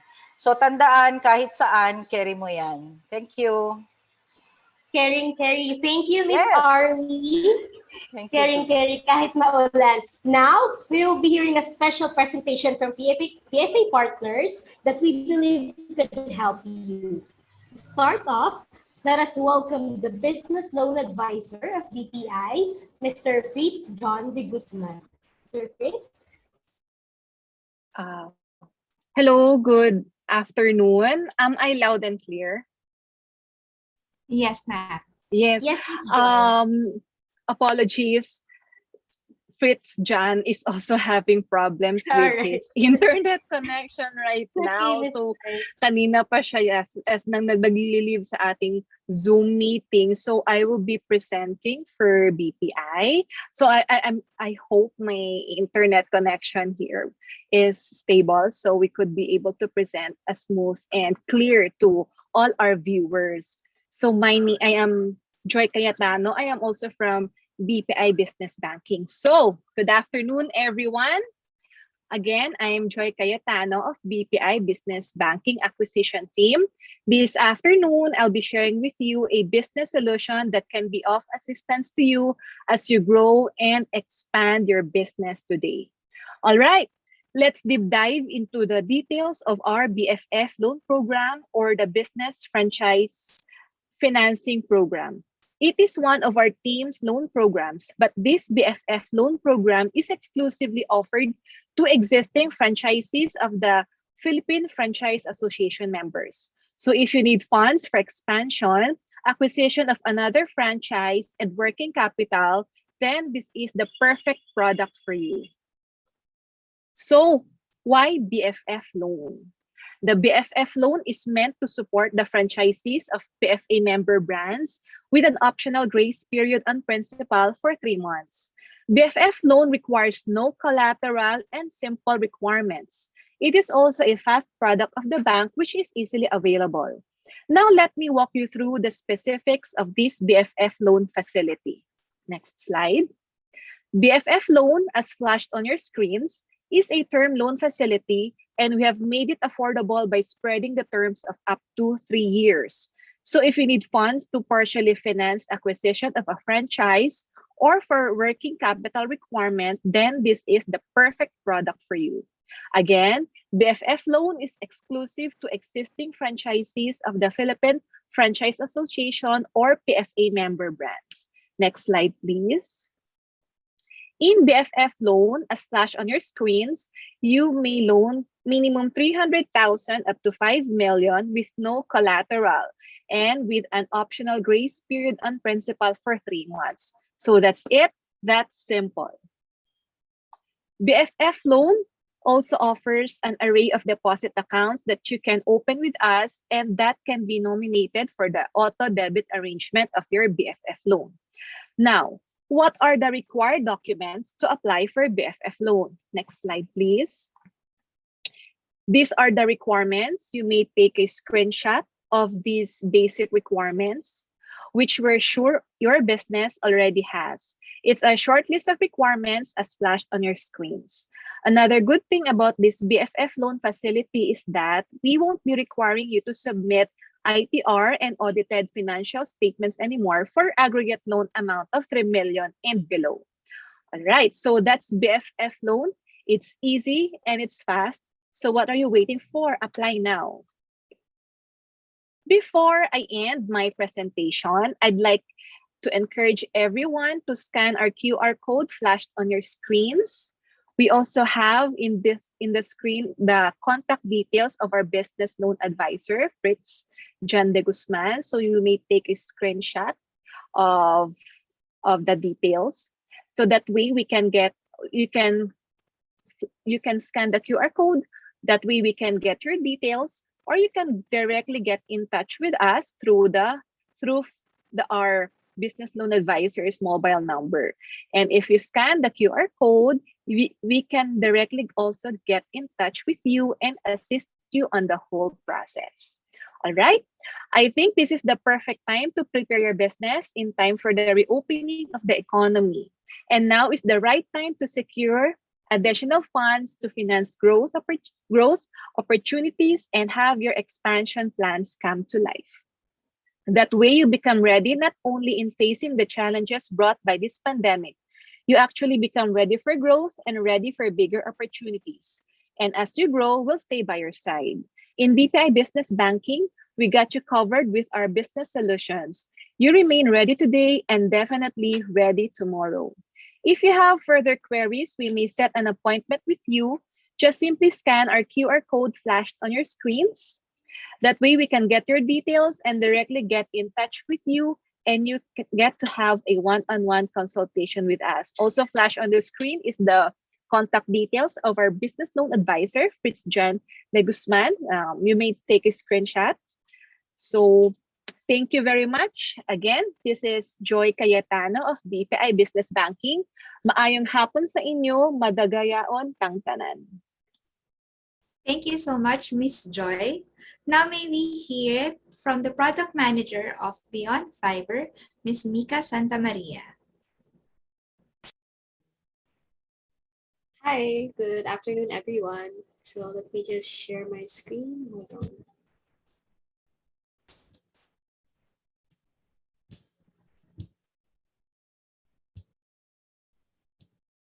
Okay, so can everyone hear me well and see my screen? Yes, ma'am. All right, so good afternoon, everyone. I am Mika Santa Maria. I am the product manager for Beyond Fiber. And first off, I'd like to thank PFA for our collaborative partnership in empowering franchises in the new normal. So, as we all know, times have changed and the traditional ways of doing business no longer applies. The new ways of being online are here to stay, and we must embrace becoming digital. And PLDT, still awarded as the fastest broadband by Ookla, is here to empower franchises as we become even more digital. So today we'd like to talk about Beyond Fiber. So Beyond Fiber empowers you with business grade fiber, Wi-Fi powered by Cisco Meraki, and curated digital solutions. So our business grade fiber is up to 50 Mbps, but what's special about it is that it comes with the 9090 advantage. And next, our Wi-Fi access point is the Cisco Meraki. So in the next slides, I'll be talking to you about how you can benefit from business grade fiber with the 9090 advantage and Wi-Fi powered by Cisco Meraki. So with business grade fiber that's resilient and reliable, you will no longer have to worry about slowdowns and downtime when you need your Wi-Fi the most, especially during peak business hours. So our business grade fiber comes with the 9090 advantage, and that makes sure that on a 50 Mbps subscription, you don't get less than 45 Mbps during peak work hours. So this gives you a consistent business grade fiber experience all day. And this compared to regular fiber, this performs better, especially during peak hours when everyone is using their internet. And for businesses, that's also the time that you need to be online so that you can cater to your online customers. And this is essential because your business needs are changing. You have your laptops undergoing or using different online platforms, you're scanning QR codes, you're making online transactions or cashless payments, and you have to make sure that your business is founded on fiber that is ready to support that. Next, Beyond Fiber comes with a free enterprise-grade Cisco Meraki Wi-Fi access point. This is pre-configured and managed by PLDT Enterprise for you without the added cost or hassle. So you don't have to think about how or have to figure out how to configure or if you go on YouTube tutorials and to check just how to make sure that your Wi-Fi is working. For Beyond Fiber, we handle that for you. So the benefits that you get is you get a work Wi-Fi that is protected via password, and this promotes productivity because you can block non-work related applications. So for example, gaming and the streaming or even torrenting can be blocked on the work Wi-Fi. So this ensures that, let's say, in a branch or in an office, your Wi-Fi is really being used for work. And next, you get a guest Wi-Fi, and the guest Wi-Fi allows you to safely share your Wi-Fi without giving away your password. So this is very relevant nowadays when we have to fulfill a lot of online forms for contactless tracing, for orders, for menus, and this really just gives you a better store experience, especially if you have customers who need to complete different activities inside the store. So with the Beyond Fiber subscription, you get, again, business grade fiber of up to 50 Mbps, but with the 9090 advantage. And the 9090 advantage ensures that you get no less than 45 Mbps of your subscription during peak work hours. Next, you get a Cisco Meraki Wi-Fi access point that allows you to block non-work related things such as gaming, streaming, or even torrenting to make sure that your Wi-Fi remains productive. And you'll also be able to share your Wi-Fi easily and securely without giving away your password to guests because we want to keep your connection secure. And last but not the least, we also have a tel set that comes with the bundle, and from here you can use this to call our dedicated enterprise after sales support that is available 24/7. So we have a dare offer that that allows businesses to experience Beyond Fiber for only 90 pesos for the first 90 days. So your one-time charge is only 90 pesos, and in effect for the first 90 days or the first 3 months of the product, that's all you have to pay for. And we're also waiving cancellation fees within the first 3 months of use. So let's say you're not super satisfied with the product, then you can actually re-terminate the contract for free. So that's how much we believe in our product.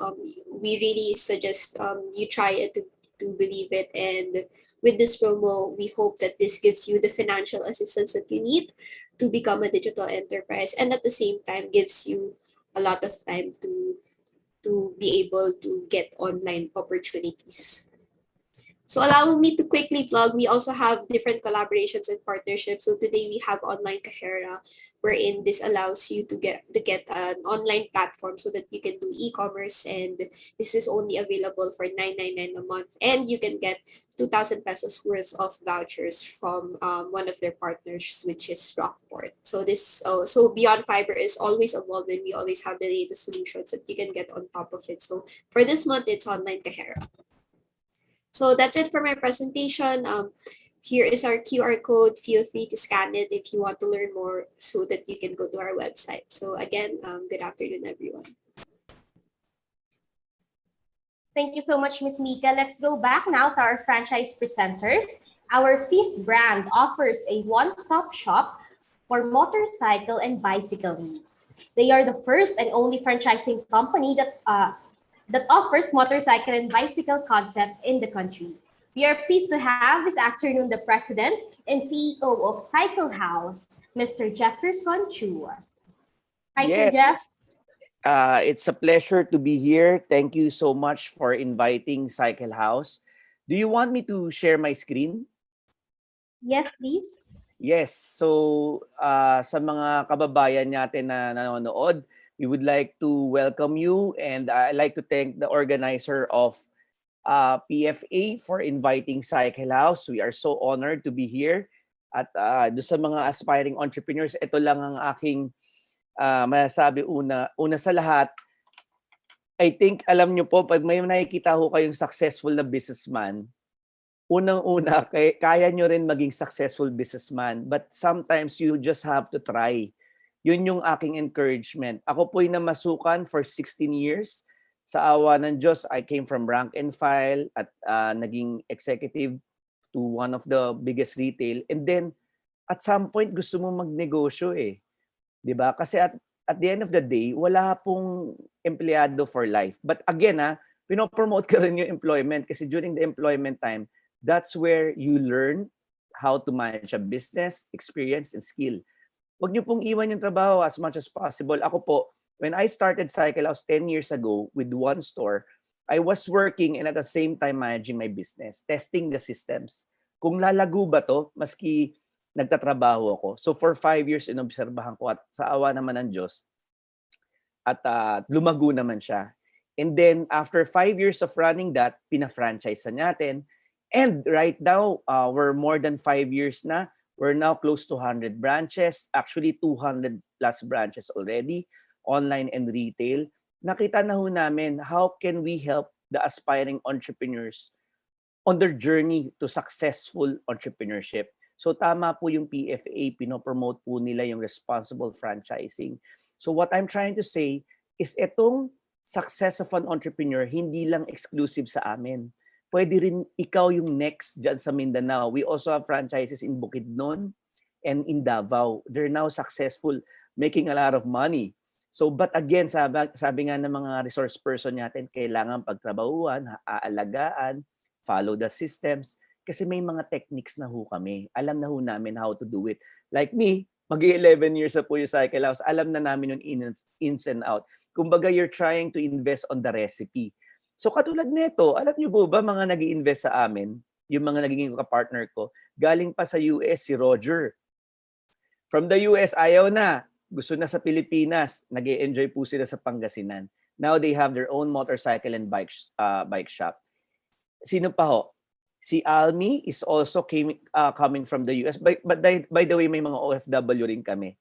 Sa Kawit, Cavite naman siya. Hindi po exclusive sa amin yan, but sometimes you just have to try.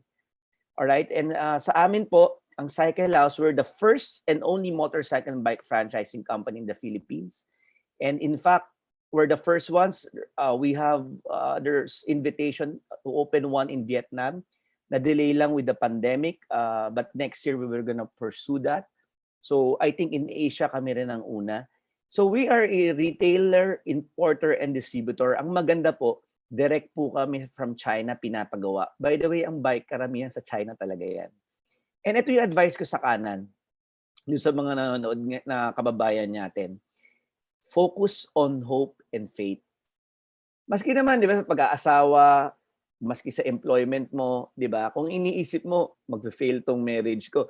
Kung iniisip mo, mag-fail tong pagtatrabaho ko sa aking company na ito, talagang mawawalan ka ng energy to be successful, di ba? So ang importante, focus. Psychological ang pagbe-business. 80% it's psychological, 20% is the process. All right? So my suggestion to you guys is be scientific in choosing a business. When we say scientific, tingnan niyo ano ba yung merkadong lumalaki. Assess mo yung market, kung lumalago, tingnan mo yung negosyo na yan kung meron bang differentiation. And tingnan mo yung financial model. So yun yung pag-uusapan natin ngayon. There are a lot of good brands that are joining here, di ba?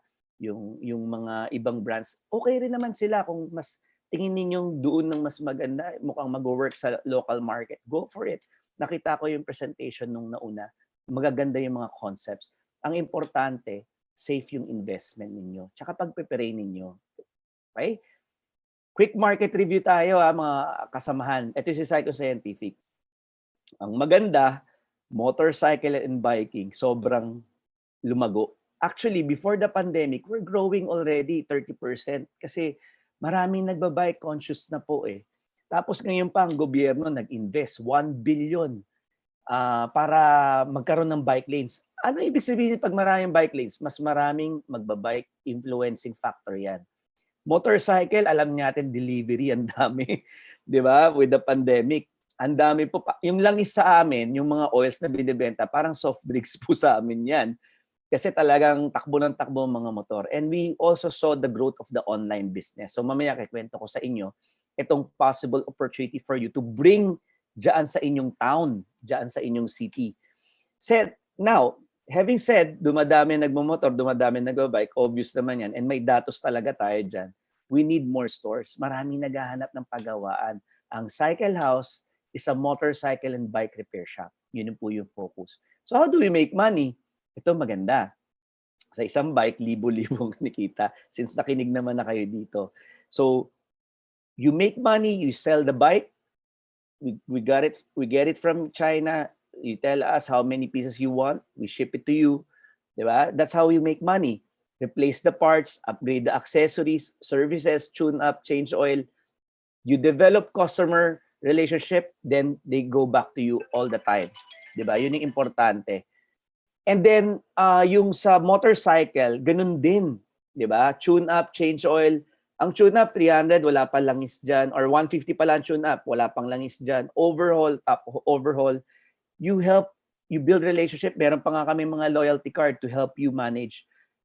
Kami na po nagbibigay ng prices sa loyalty card. Mga appliances, sagot na po namin. You just have to invest on the card, which is around 15 pesos, 20 pesos. So, maliit lang.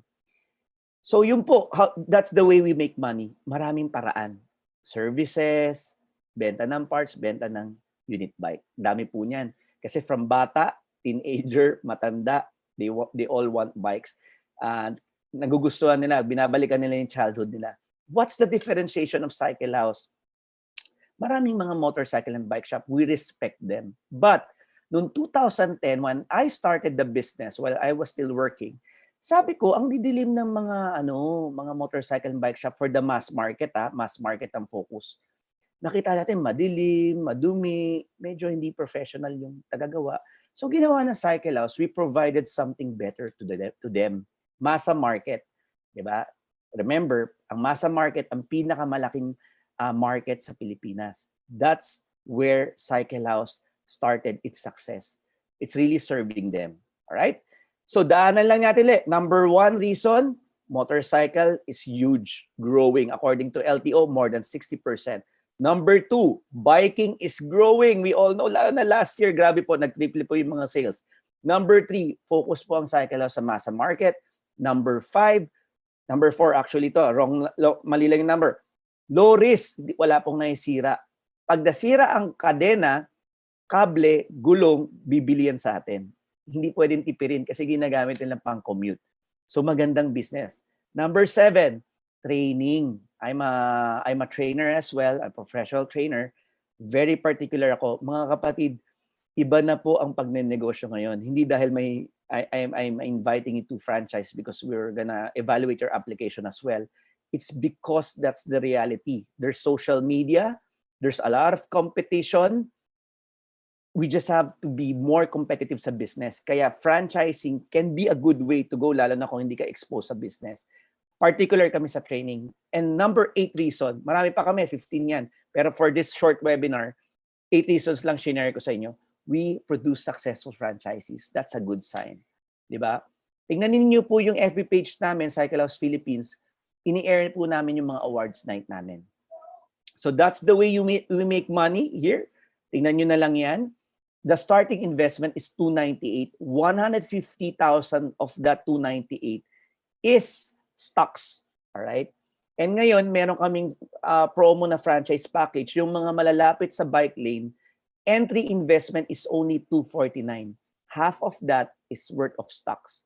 All right? So, like what I've said, technical yung negosyo, pero technical kasi iba-iba, brake shoe, brake pad, pero kaya nga nandyan kami para turuan ka, di ba? It takes time to learn the business, but once you learn it, medyo maganda yung kita, di ba? Kasi sa isang unit bike, 7,000 natin binebenta, 8,000. And then, so yung po yung ating business model, all right? Ano ba yung inclusion dun sa 298 or 249? Operations manual, store design, all-in, merchandise, meaning may tutulong sa'yo mag-setup, pwede rin online, may POS ka na, para ka ng professional talaga yung inventory system. May training ng mechanic, outdoor and indoor signages, store opening assistance. Yun yung kasama all-in. Alright? Ito yung good news. Nilaunch namin last month lang, nakita namin, sabi ko, yung iba ayaw pa mag-retail. Gusto lang nila, nag-work sila, they're enjoying their work, and ang uso ngayon online. So we have launched a new franchise model, an innovation. It's the online franchise business. Meaning, share mo lang sa mga Facebook friends mo. You earn from individual commission pag bumili ng bike yan or whatever services, nagpa-deliver ng pagkain, you earn commissions there. And at the same time, here's the good news. May group sales commission. While we are shipping out products in all of our branches, you also get to earn. So yan po yung online franchise business. I cannot share with you all of the details because there's a lot more great franchise concepts here. So if you want to know more about Cycle House, my suggestion is try it out. Try to be objective, be scientific, tingnan nyo yung market. Check us out. May weekly orientation kami. And I'm personally doing that with my team. We're 48 in our head office. But in all stores, we're generating, through the grace of God, 200 plus, 300 plus employees already. Nationwide ang Cycle House. But in the head office, nasa 48. Please join us kasi yung team namin nandun din, yung mga key team leaders sa weekly or online business orientation namin. All right, so thank you again to PFA. And I hope you enjoy, you try to learn more about doing business. So thank you again from Cycle House. Thank you so much, Mr. Jefferson.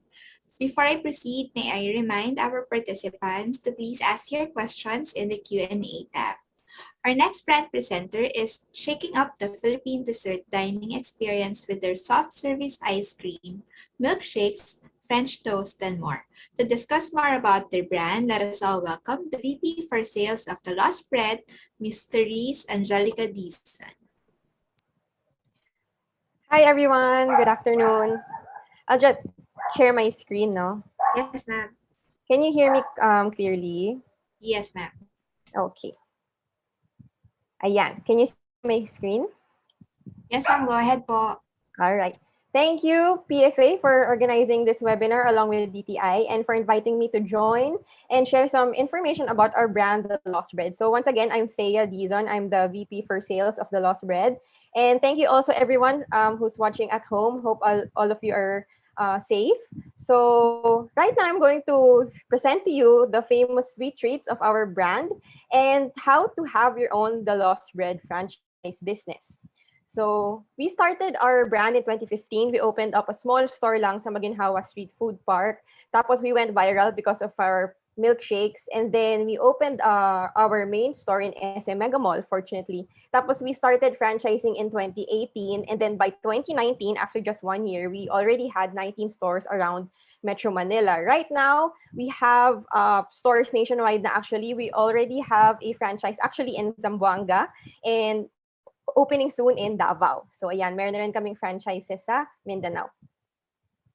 Okay, so we are known for our unique and experiential desserts. So I hope you guys help us bring the Lost Bread experience nationwide. So if you've tried our products or seen them online, you would know that there's always a fun factor to it. So meron kaming overloaded toppings sa ice cream namin. We have syrup na nasa syringes for the milkshakes and French toast. Tapos we have dry ice for that smoking effect sa soft serve namin. So it's very always exciting. So for the pandemic last year when it started, we transitioned our best-selling flavors into hard ice cream naman. So as you can see this sa screen, yung chocolate and how ice cream namin yan, those went viral din talaga.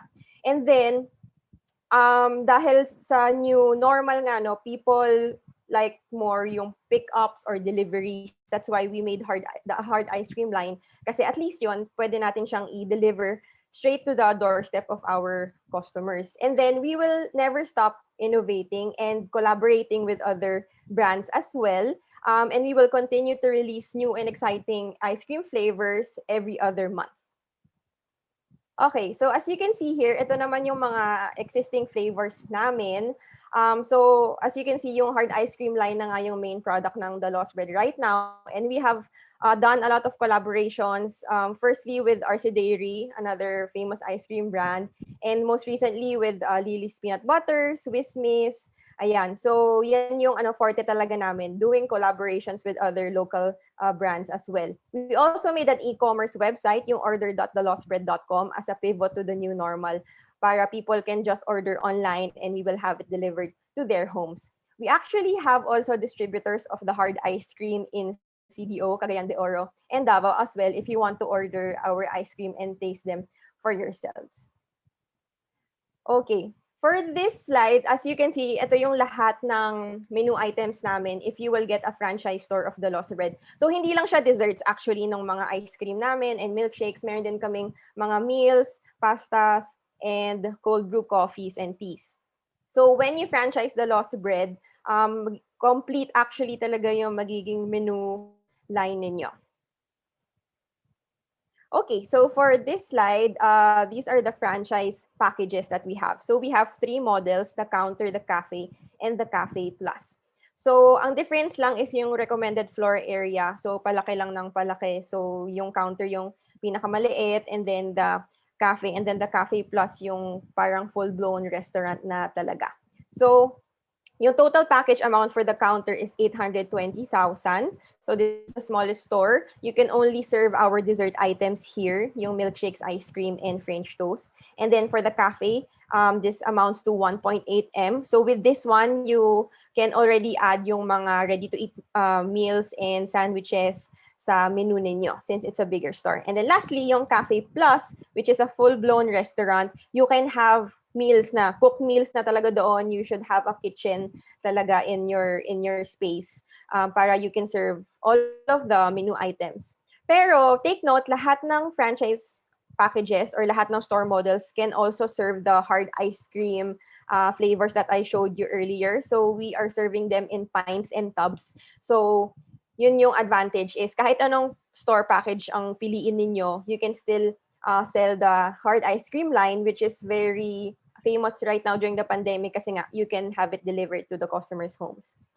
And then for our monthly fees, yung royalty fee and marketing fee namin is fixed na every month. So it's not gonna go up if kahit lumaki yung sales ninyo every month. It's a fixed fee. So the royalty fee is 12,000 per month, and then the marketing fee is 8,000 per month. It will never change na for all of the franchise packages. And then the inclusions, first off is the kitchen equipment. So complete na yan. You will pay for all of the equipment already. We will set it up for you. The store design, we will execute that one as well para same din. Gusto namin kasi same yung aesthetic ng lahat ng store, syempre, and yung look. And then the training of your staff and of the franchise owner, syempre, you will know the ins and outs of the business. Tapos yung staff ninyo will also be taught all of the recipes nung mga menu items namin. So kasama na yan. And then we also have opening assistants. So during your soft opening and your grand opening, we will be there to assist you. And there will always be an area manager who will be assigned to your store. That will help you during the time na nag-open yung store mo hanggang sa matapos yung contract natin. So all throughout talaga our contract, we will be with you and we will be supporting you. That's very important to us. And then next is the product supply and development. So we have our own R&D team that makes new flavors talaga every month. Tapos our goal is to launch a new ice cream flavor every other month para laging may binabalikan yung customers namin and para hindi magsawa dun sa brand. So that's what you can expect from us, that we will always innovate new flavors and very exciting and fun ones too. And then lastly is the marketing support. We also have an in-house marketing team who is very hands-on with our social media presence. If you will go to our Facebook and Instagram accounts, just search The Lost Bread, you will see that we have amassed a lot of followers. For Facebook, we have 100,000 plus followers already. So very important sa amin ang social media presence because our main target market are millennials and Gen Z. So lahat ng food items namin, lahat ng ice cream, lahat ng stores namin are very Instagrammable kasi nga yan ang main target market namin. As you can see here sa slides ko. All right, so those are our franchise packages. And as I mentioned, yun nga, meron na kaming franchises sa Zamboanga and Davao. So we're very ready to serve the Region 10 and have our very own franchise partners there in your area. And then lastly, as a pivot to the new normal as well, ito na yung pinakabagong package namin, the distributor franchise package, wherein you can have a home business with just 55,000. So kasama na dito yung initial stocks worth 33,000, the chest freezer, and marketing materials. Pero kung meron ka ng chest freezer dyan sa bahay ninyo or sa business ninyo na existing, you can just buy the initial stocks worth 33,000. So mas mura pa yung kailangan ninyong ilabas na capital. So ayan, I hope everyone will try our products and be our distributor in Region 10. So be a business owner today. You can contact me through 0917-857-3080. I will also leave my contact details in the chat box. So thank you everyone for listening, and hopefully you will be one of our distributors or franchisees of The Lost Bread. Thank you. Thank you, Ms. Deason. Our last presenter is one of the largest donut chains in the world and a respected leader in the license industry with over 5,000 shops, especially in Asia. Ladies and gentlemen, let us now welcome the Senior Franchising Manager of Mr. Donut, Ms. Cheryl Carino. Hi! Good afternoon, everyone. Maayong hapon sa tanan. Para sa ating mga interested or soon to be entrepreneurs dyan sa Northern Mindanao at syempre sa iba pang bahagi ng Pilipinas. Okay? Now, allow me to share my screen first para maibahagi ko rin sa inyo yung franchise offers naman na meron si Mr. Donut. Right? Okay.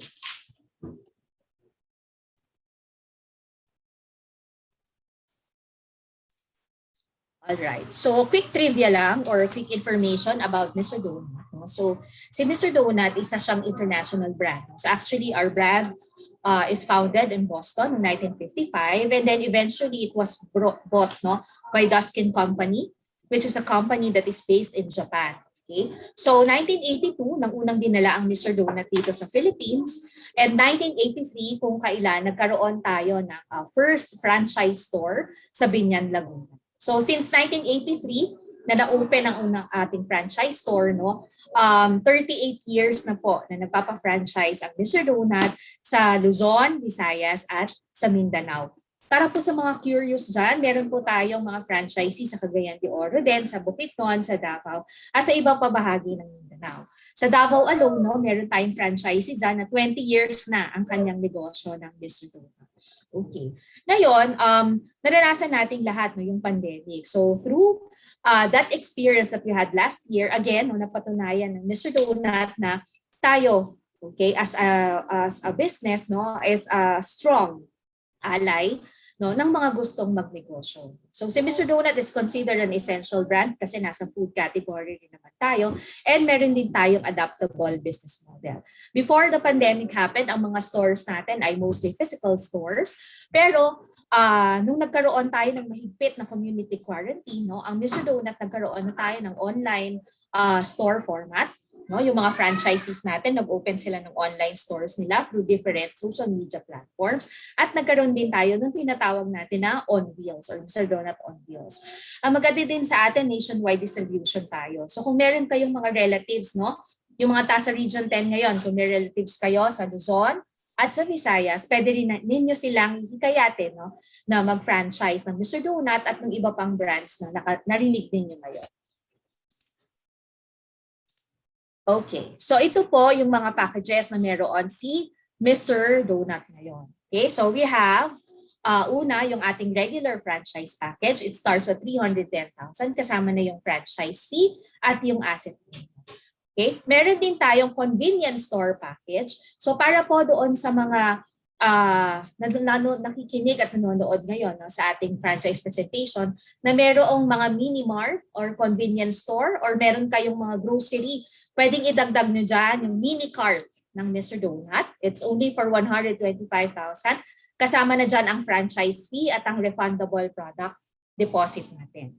Yung sinasabi ko kanina, meron tayong Mr. Donut on Wheels. So it starts at 257,000 inclusive of franchise fee, the motorbike, at yung customization. Ngayon, kung halimbawa po, meron na kayong existing na motorbike na compatible, no? Doon sa specifications na hinahanap natin, okay, ang inyong magiging investment is nasa 187,000 na lang. Okay? At para doon sa mga first-timers, no? Sa pagnenegosyo, meron din tayong tinatawag na business trial package. It's good for 90 days. Matitest nyo o mararun nyo yung Mr. Donut at ang cost lang po nito is 100,000. Ang maganda dito, 100,000 yung initial cash outlay mo, pero after 3 months, if for example, hindi si Mr. Donut yung fit no, doon sa location na gusto mong lagyan, marirefund mo yung 50,000 na deposit. So parang ang in-invest mo lang sa kanya is 50,000 all in. Okay? So para po sa mga interested, no, so na mag-franchise ng Mr. Donut, please take a picture. Ayan, you can email us at fms@mrdonut.ph. I will also chat no, yung contact details kung nasaan nyo kami marireach no, sa Mr. Donut. Also, kung meron kayong mga relatives in Plaridel, Bulacan, Pulilan, Bulacan, Cubao, Quezon City at sa Banginangonan, Rizal, mayroon po kaming mga ready-to-operate shops. Okay, napaka-interested din sila. So email lang din nila fms@mrdonut.ph at ilagay yan sa subject yung interested to franchise Pure Gold Shops. Okay? So bilang pagtatapos, again, maraming salamat. We hope that kung wala pang Mr. Donut dyan sa Northern Mindanao, kung saan kayo naroon ngayon, sa areas ninyo, maging pioneer kayo dyan. Kasi recently, we opened, no, like sa Midsayap, Cotabato. Okay, nagbukas tayo doon. Alam nyo, ang unang sales niya, nakabenta siya ng 3,000 donuts in 1 day. So nagulat siya. So sabi nga niya, sana pala matagal na akong nag-start. Sa Pandan Antique, yan, naka-open lang natin doon 2 weeks ago. Naubos niya yung 1,500 donuts in 2 hours. Okay, so yung mga opportunity na ganyan, no, na kayo ang magiging unang Mr. Donut partner natin. So, syempre, nakaka-excite yan at magandang oportunidad para sa inyo na kayo ang magiging magdadala ng Mr. Donut business sa inyong lugar. Okay? Once again, sa mga interested mag-franchise, fms at mrdonut.ph. So we would be happy to have you on board ngayong August, no? O kung hindi man sa August, kasi syempre nagde-research pa kayo bago matapos yung trabaho. Okay? So maraming salamat sa PFA team and sa DTI sa magandang opportunity na binigay rin na ito na ma-share namin, no, yung franchise offering ng Mr. Donut.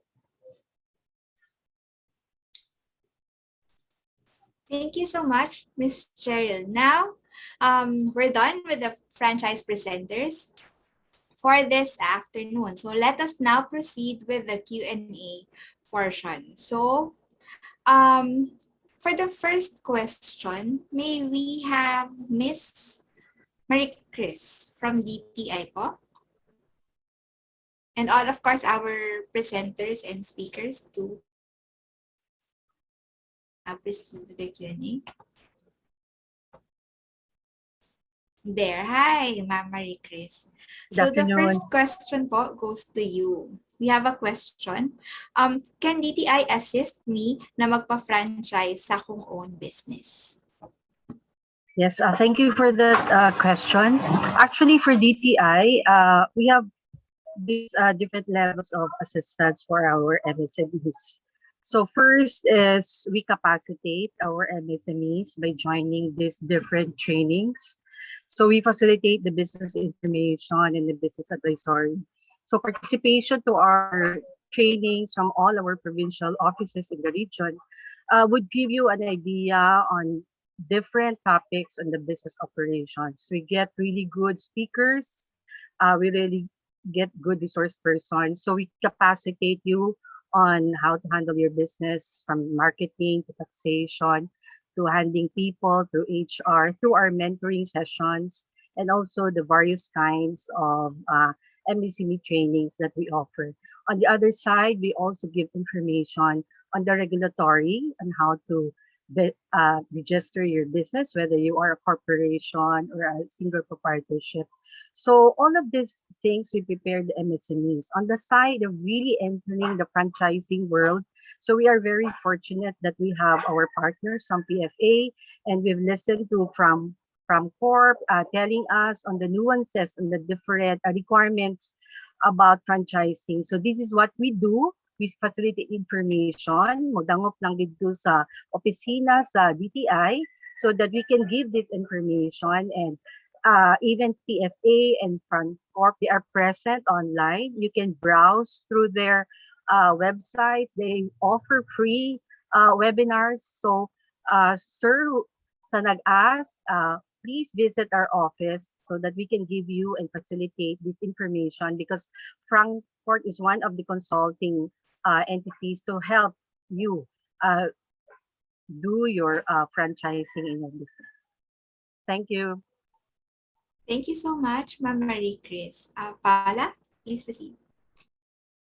We have question for Ms. Rhea. This question is from Mr. Romeo Salarda Jr. So, Ms. Rhea, is there such a concept where the franchises will invest 400K to the franchisors for 50 years? On that note, Ms. Rhea, how many years is the franchise term usually? Para lang maliwanagan ng ating participants this afternoon.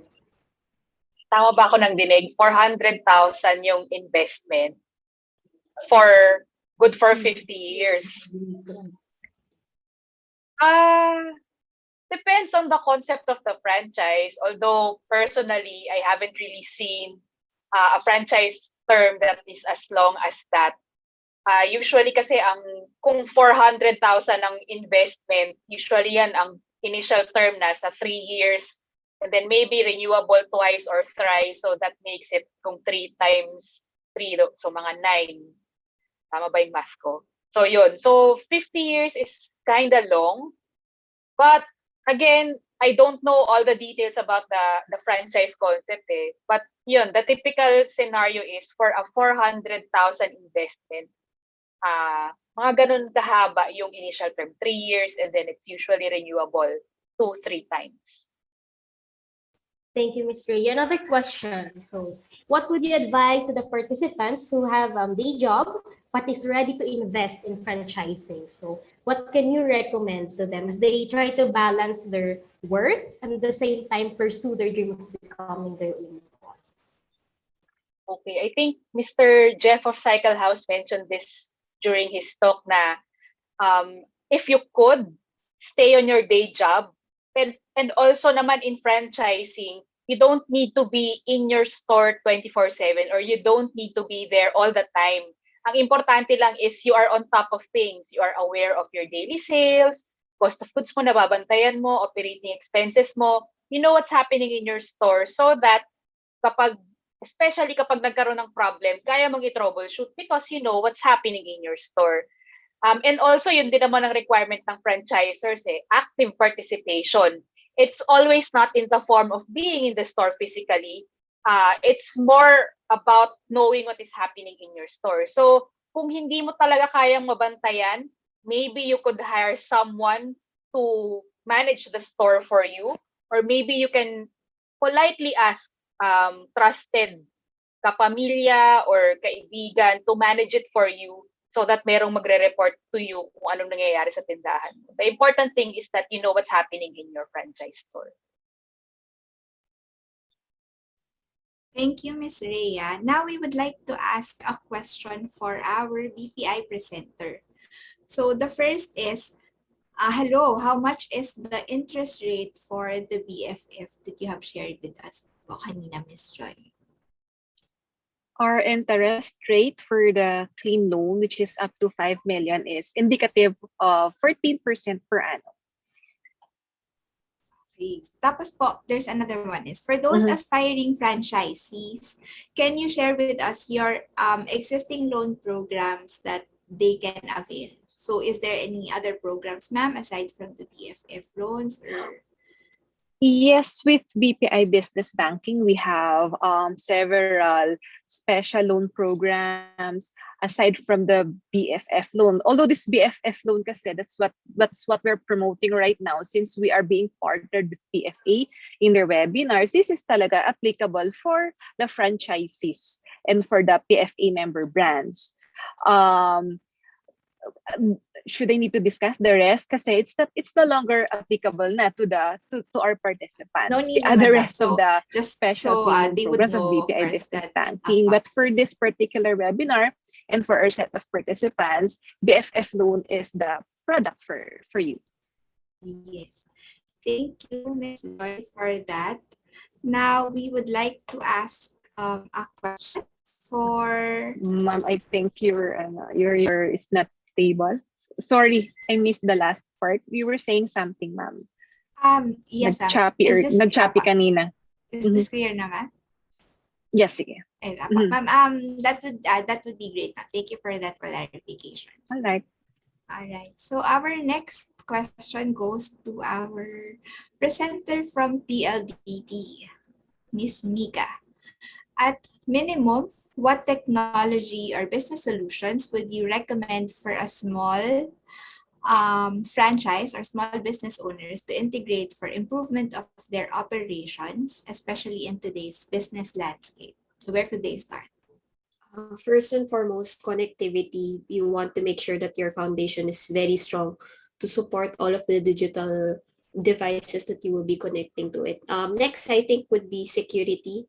Especially nowadays when we're doing online transactions, you want to make sure that your customers and your own transactions are secure. So if you can make sure that your password is safe and secure, you never share it, you update it every month or so, and you also have cybersecurity in your application, so to make sure that there is no hacking. There are a lot of cyber attacks that happen, even with small businesses, so you have to make sure that you protect yourself, and if this will cause disruption in your everyday sales, you want to protect yourself from that. Next would be siguro e-commerce solutions, very popular right now. It's the best way to engage customers. So it can be from a website or from joining an e-commerce platform. So I think those would be the top of mind digital solutions to help you out. Thank you, Ms. Mika. Let's now proceed to the general questions for our presenters. So, what support do you provide to your franchisees to help them build revenues or profit during the first 6 months to 12 months of operation? So, let's begin with Ms. Lou from Serendipity. Hi. Yes. Yung support na mapoprovide namin sa kanila during the first 6 months is siguro yung more on sa visibility sa social media. Kasi lahat ng tao ngayon present sa social media. So, mas maganda kung dun sila magiging mas active. So, more on pushing din sa kanila na ganun yung gawin nila. And more on of support din sa mga deliveries, tsaka yung mga marketing programs namin. Yun, that's all. It's local store marketing more of. Yes, so more on marketing. Thank you, Ms. Lou. How about for Carrie Mo, Ms. Army? Yung first 6 to 12 months, no, so we're still building the, what do you call that, the store, no, yung presence ng store dun sa area. So during the launch, so merong marketing activities na doon, so meron tayong mga launching marketing activities, and then aside from that, we also provide mga directional signs, lampposts, no. There are times na kung merong mga tricycles, we provide tarpaulins for these vehicles, no, para alam ng mga tao dun sa area na merong presence ang carry mo in that specific location.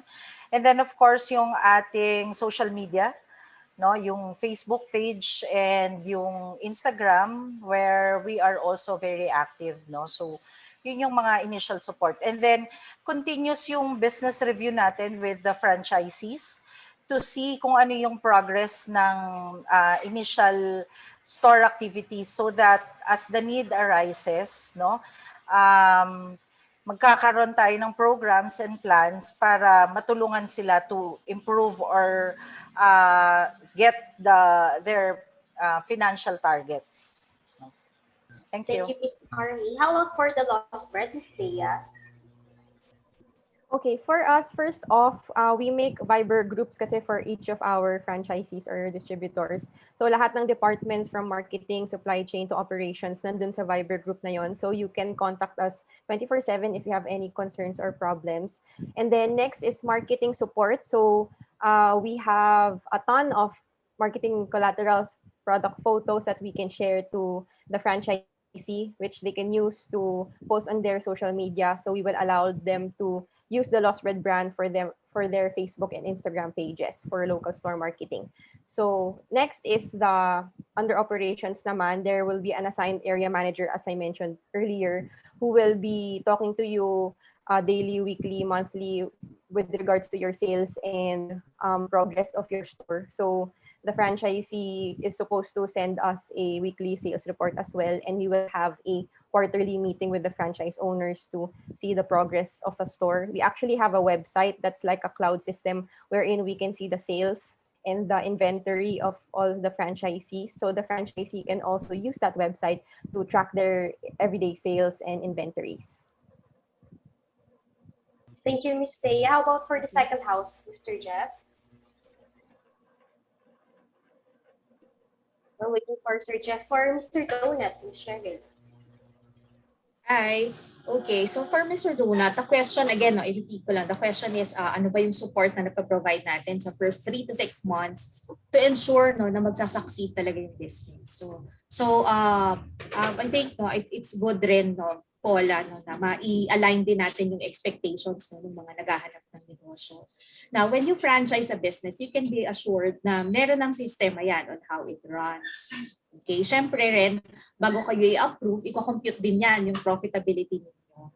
However, it will always take two to tango. So, ibig sabihin, kailangan din mag-exert ng effort kung sino man yung magde-negosyo. Like for example, kanina tinanong, paano yan nagtatrabaho ako? So, kailangan kapag habang nasa trabaho ka, you can have someone no, who can look after the store while you're at work and then can give you feedback also, no?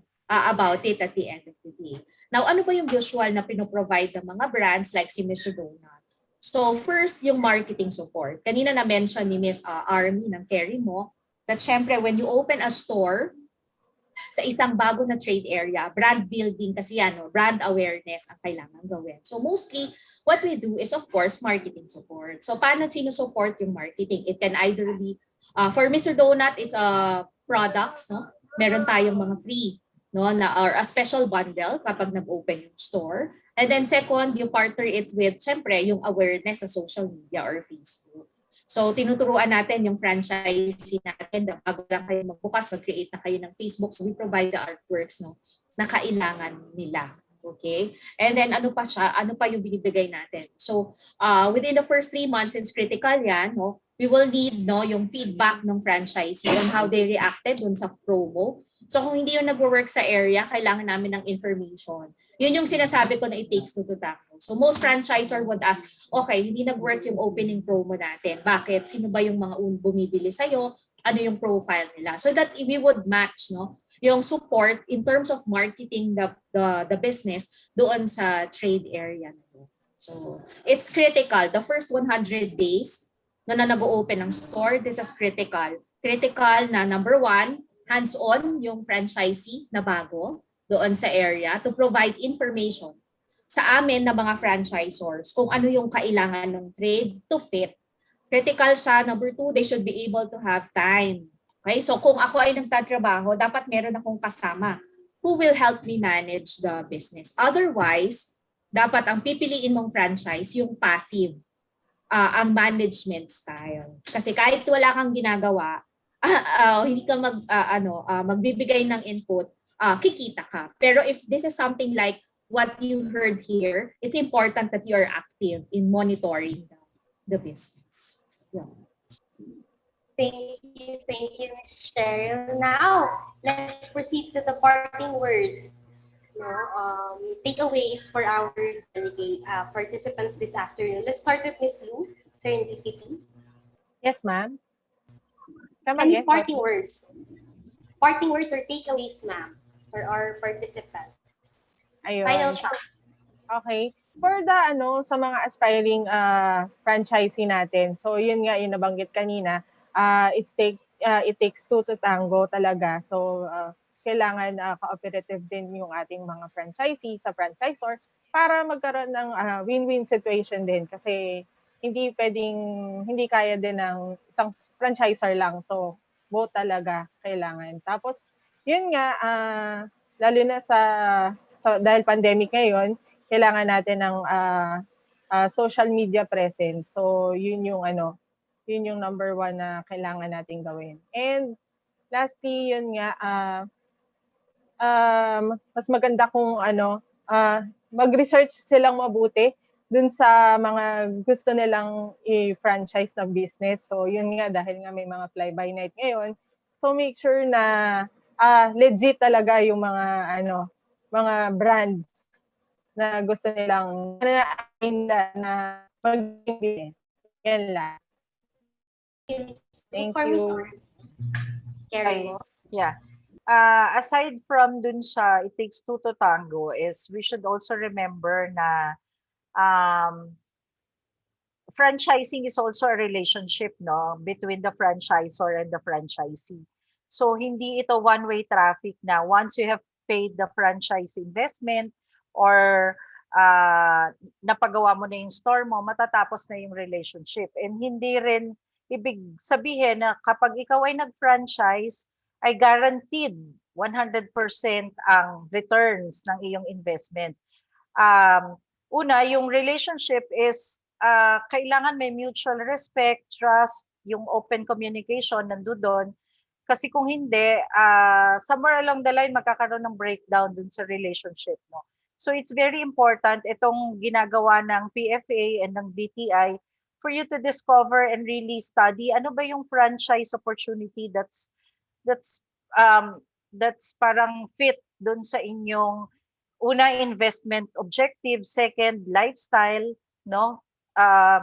And then of course kung ano yung capabilities ninyo, no? Hindi po pwede yung maganda yon tapos papasukan ko na. Kasi kahit kaming mga franchisors, dumaan din kami dun sa proseso na namimili din kami ng mga franchisees, no? So, hindi rin lahat na nag-a-apply ay ina-approve din namin, okay? Kasi we believe na relationship nga to. So, kung sino yung gusto mong pakasamahan sa tingin mo, yun ang pipiliin mo din.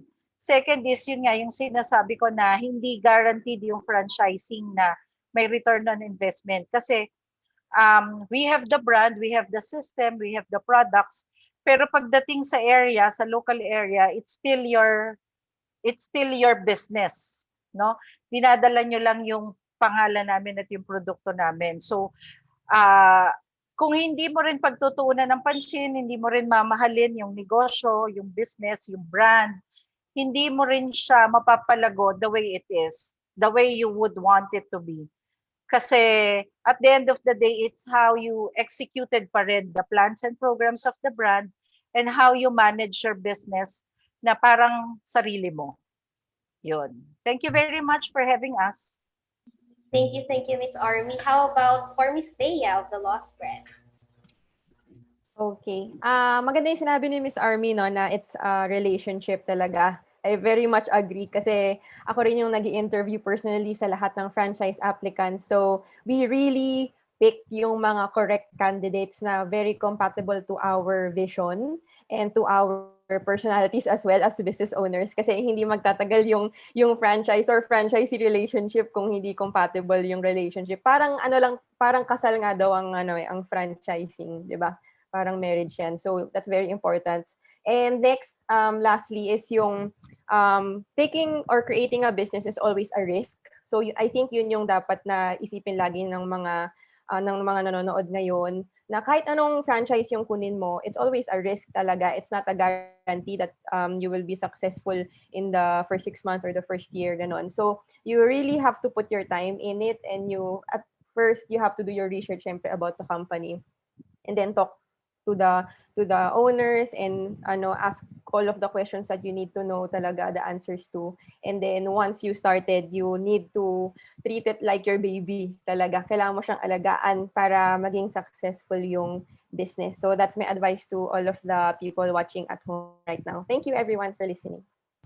Thank you, Miss Thea. How about for Cheryl, Mr. Donut? Thank you, Paula. Okay. So, marami na silang na-advise sa inyo. Siguro question na lang yung iiwan ko, no? Para sa mga nakikinig. Okay? At saka sa nanonood. Okay? So ako, ang tanong ko, alright. So kung hindi ngayon, okay, kailan ka pa magsa-start ng negosyo? Okay? So, maraming mga tao ang natakot last year na sumugal, no? At magnegosyo. Okay? Pero marami din yung naging matapang. Yung mga naging matapang, sila yung nagtatagumpay ngayon. Alam niyo kung bakit? Kasi habang may mga natatakot na magnegosyo, walang makakumpetensya yung matatapang na nag-start ng negosyo doon sa kanilang mga lugar. So sa mga listeners at saka sa mga nanonood ngayon sa Facebook, okay, pagmasdan niyo yung paligid ninyo. Okay, ano yung franchise brand na nakita ninyo din ngayon at makikita niyo doon sa PFA, okay, sa website nila, ang wala pa dyan, na pwede ninyong dalhin. Kasi pag kayo yung nauna, okay, you will definitely have the market. Okay? Your franchisors are here to support you. Okay? Don't worry, lalo na kapag new territory. Okay? Pero pag nagpahintay-hintay pa tayo ng matagal, okay, merong ibang mga tao na pwedeng magdala ng mga brands na napanood nyo ngayon at narinig nyo ngayon dyan sa inyong mga lugar. Ang ano lang natin is always, okay, to avoid falling into scam, always find the brand, no, na merong track record. Please visit yung site ng Philippine Franchise Association kasi kapag nandoon yung brand, makaka-assure kayo na hindi siya brand na tinatawag natin na fly-by-night. Okay? So good luck to your business venture. Marami kayong mga narinig ngayon. May you be blessed, no, and may you be guided sa pagpili ng franchise brand na sisimulan ninyo in the near future. Magandang mag-start ngayon kasi na siya, going to the peak season. So patapos na tayo ng lean months, which is na tag-ulan. So na siya, pipick up na yung October, November, or December. So kumuha kayo ng bunga ng peak season. Okay? So congratulations. You have done your first step, which is researching the brand, and we hope to see you here in Mr. Thank you. Thank you, Ms. Cheryl. How about for BPI, Ms. Joy? Hello, good afternoon. So thank you, PFA, Miss Paula, for always inviting DPI to your webinars. Ayan, one takeaway ko na gusto kong i-share sa ating mga participants is that to our future borrowers, future franchisees, one unique thing about business franchise financing of BPI Business Banking is that we offer 3 months grace period for this type of loan facility. So sa ganung paraan makakatulong kami sa mga soon to be franchises natin. Itong 3 months grace period on principal, so you will just be paying interest. So I'd like to give a opportunity for Fritz to say a little something, a little bit of parting words sa ating mga participants then. Fritz, you're back na online. Hello, yes. Again, I would like to thank you for the opportunity to present with this webinar. So maybe let's just explore how we can support your business. We have the BFF loan, which is exclusively for PFA member brands. So hopefully, you can grab this opportunity to have this loan para magkaroon din kayo ng at least franchise business in the future. Yan po. Thank you so much po. Thank you, Sir Fritz. How about Thank you. Miss Mika? Any parting words? Sorry, me ba? Yes, po. Sorry, I didn't hear. Again, thank you to PFA for inviting us. And my main key takeaway is hearing all of these speakers' ways of how they adapted their business to becoming more online, especially in the new normal. It's very inspiring. And what we just want to say is PLDT Enterprise is here to take you through that digital journey. We have Beyond Fiber to give you a consistent experience with your business grade fiber. And on top of that, we have our Dare promo wherein you only have to pay 90 pesos for the first 3 months of your use. So we hope this promo gives you the financial assistance so that, of course, you as a future business owner, you get to focus first in managing your business, growing your business, and then it gives you some sort of financial assistance so that you can get more online opportunities or even in-store opportunities in the future. So that's us for PLDT Enterprise. Let us know, we're always here for you, and we hope you avail our promo through Beyond Fiber. Thank you. Thank you, Miss Mika. How about for Miss Rhea? Okay. So for me, no, it's good that you stayed, no, and you're trying to learn about franchising. That's a good first step. But if you really decide to go into franchising, I recommend that you get the support of your family, your friends. Try to get them on board, especially when you decide on a particular brand. Kasi at the end of the day, you're doing a business, hindi ka naman mag-isa eh. You'll be needing the support of your family, you'll be needing the support of your friends, and also si Greg Nathan, if you've heard of Greg Nathan, the franchise guru, according to their studies, support nung family and loved ones is one of the main things that enable the success of franchisee. So whatever brand you decide, if ever you decide to franchise, make sure that you get the buy-in of your family and friends. That's it for me. Thank you so much, Miss Rhea, and of course to all our presenters. So to seal this afternoon's enriching session, may we invite the very hardworking and dedicated Chief from Business Development Division of TTI Regional Office 10, Miss Maricris Cabilla, for her closing message. Good afternoon, everyone. Yes, good afternoon. So, daghang salamat.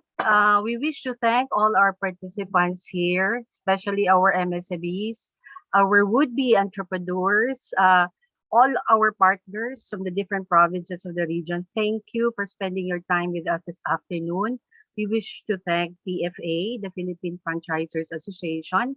Thank you for this joint undertaking with the DTI Region 10. So franchising is really one of those platforms that DTI promotes as a key strategy to really help our MSMEs grow their business, and also for those looking for businesses through franchising. So we this afternoon we were happy to hear all those great takeaways from our resource speakers, from the need for research about the company to knowing your franchising goals. Uh, it's all about relationships, taking risks, going digital, and also getting family support. So these are really good insights for this afternoon. So thank you, Francois. We gain knowledge on the opportunities, advantages of doing franchising, and more importantly, that sharing about how to avoid those franchise scams. So we learned also the different franchise business opportunities. So we really would like to thank our resource companies here. Thank you, Serendipity Tea Bar, Kerimo, Cycle House, The Lost Bread, and Mr. Donut. So thank you really for sharing your franchise support systems, and we really look forward to your presence here in this part of Northern Mindanao. And thank you also to BPI and PLDT. So the franchising industry really remains a viable investment option for our entrepreneurs. So on behalf of RD, Abang, and the whole DTI region team in Northern Mindanao, thank you everyone, and maayong hapon sa tanan. Thank you so much, Ms. Marie-Chris. Indeed, today has been a fruitful session. At this juncture, may we request our participants to kindly participate in our closing. We would like to inform you that by joining in the poll, you agree to share your email, name, and contact number to our presenters. This will help them contact you on their franchise packages. So while waiting for you to answer the poll, let me share with you the upcoming events of PFA. Ms. Kat? Yes. So don't miss the Certified Franchise Executive Program this July, which will be facilitated by Dr. Benjamin Natalian, CFP of FranchiseWell USA. Then, watch out for the highly awaited and longest-running franchise event in the Philippines, which is now digital. Join us for the virtual Franchise Asia Philippines 2021 Expo and Conference with the theme Igniting Recovery, the Future of Franchising. Mark your calendars. The Expo will be on September 8 to 11 and the conference will be on September 21 to 23. Also coming up is the Field Managers Bootcamp 2021 featuring Mr. Greg Nathan on October 25 to 29, so save the dates. For more details, you may email us at pfa.org.ph. So get in touch. Don't hesitate to get in touch with us should you be interested for the said events. Pao? Also, we would like to invite everyone to be part of the PFA Weeks and Events. This is a marketplace private community to get the latest promos and event updates from the Philippine Franchise Association. To join, kindly scan the QR code /3 or kindly click the link invitation sent in the chat box.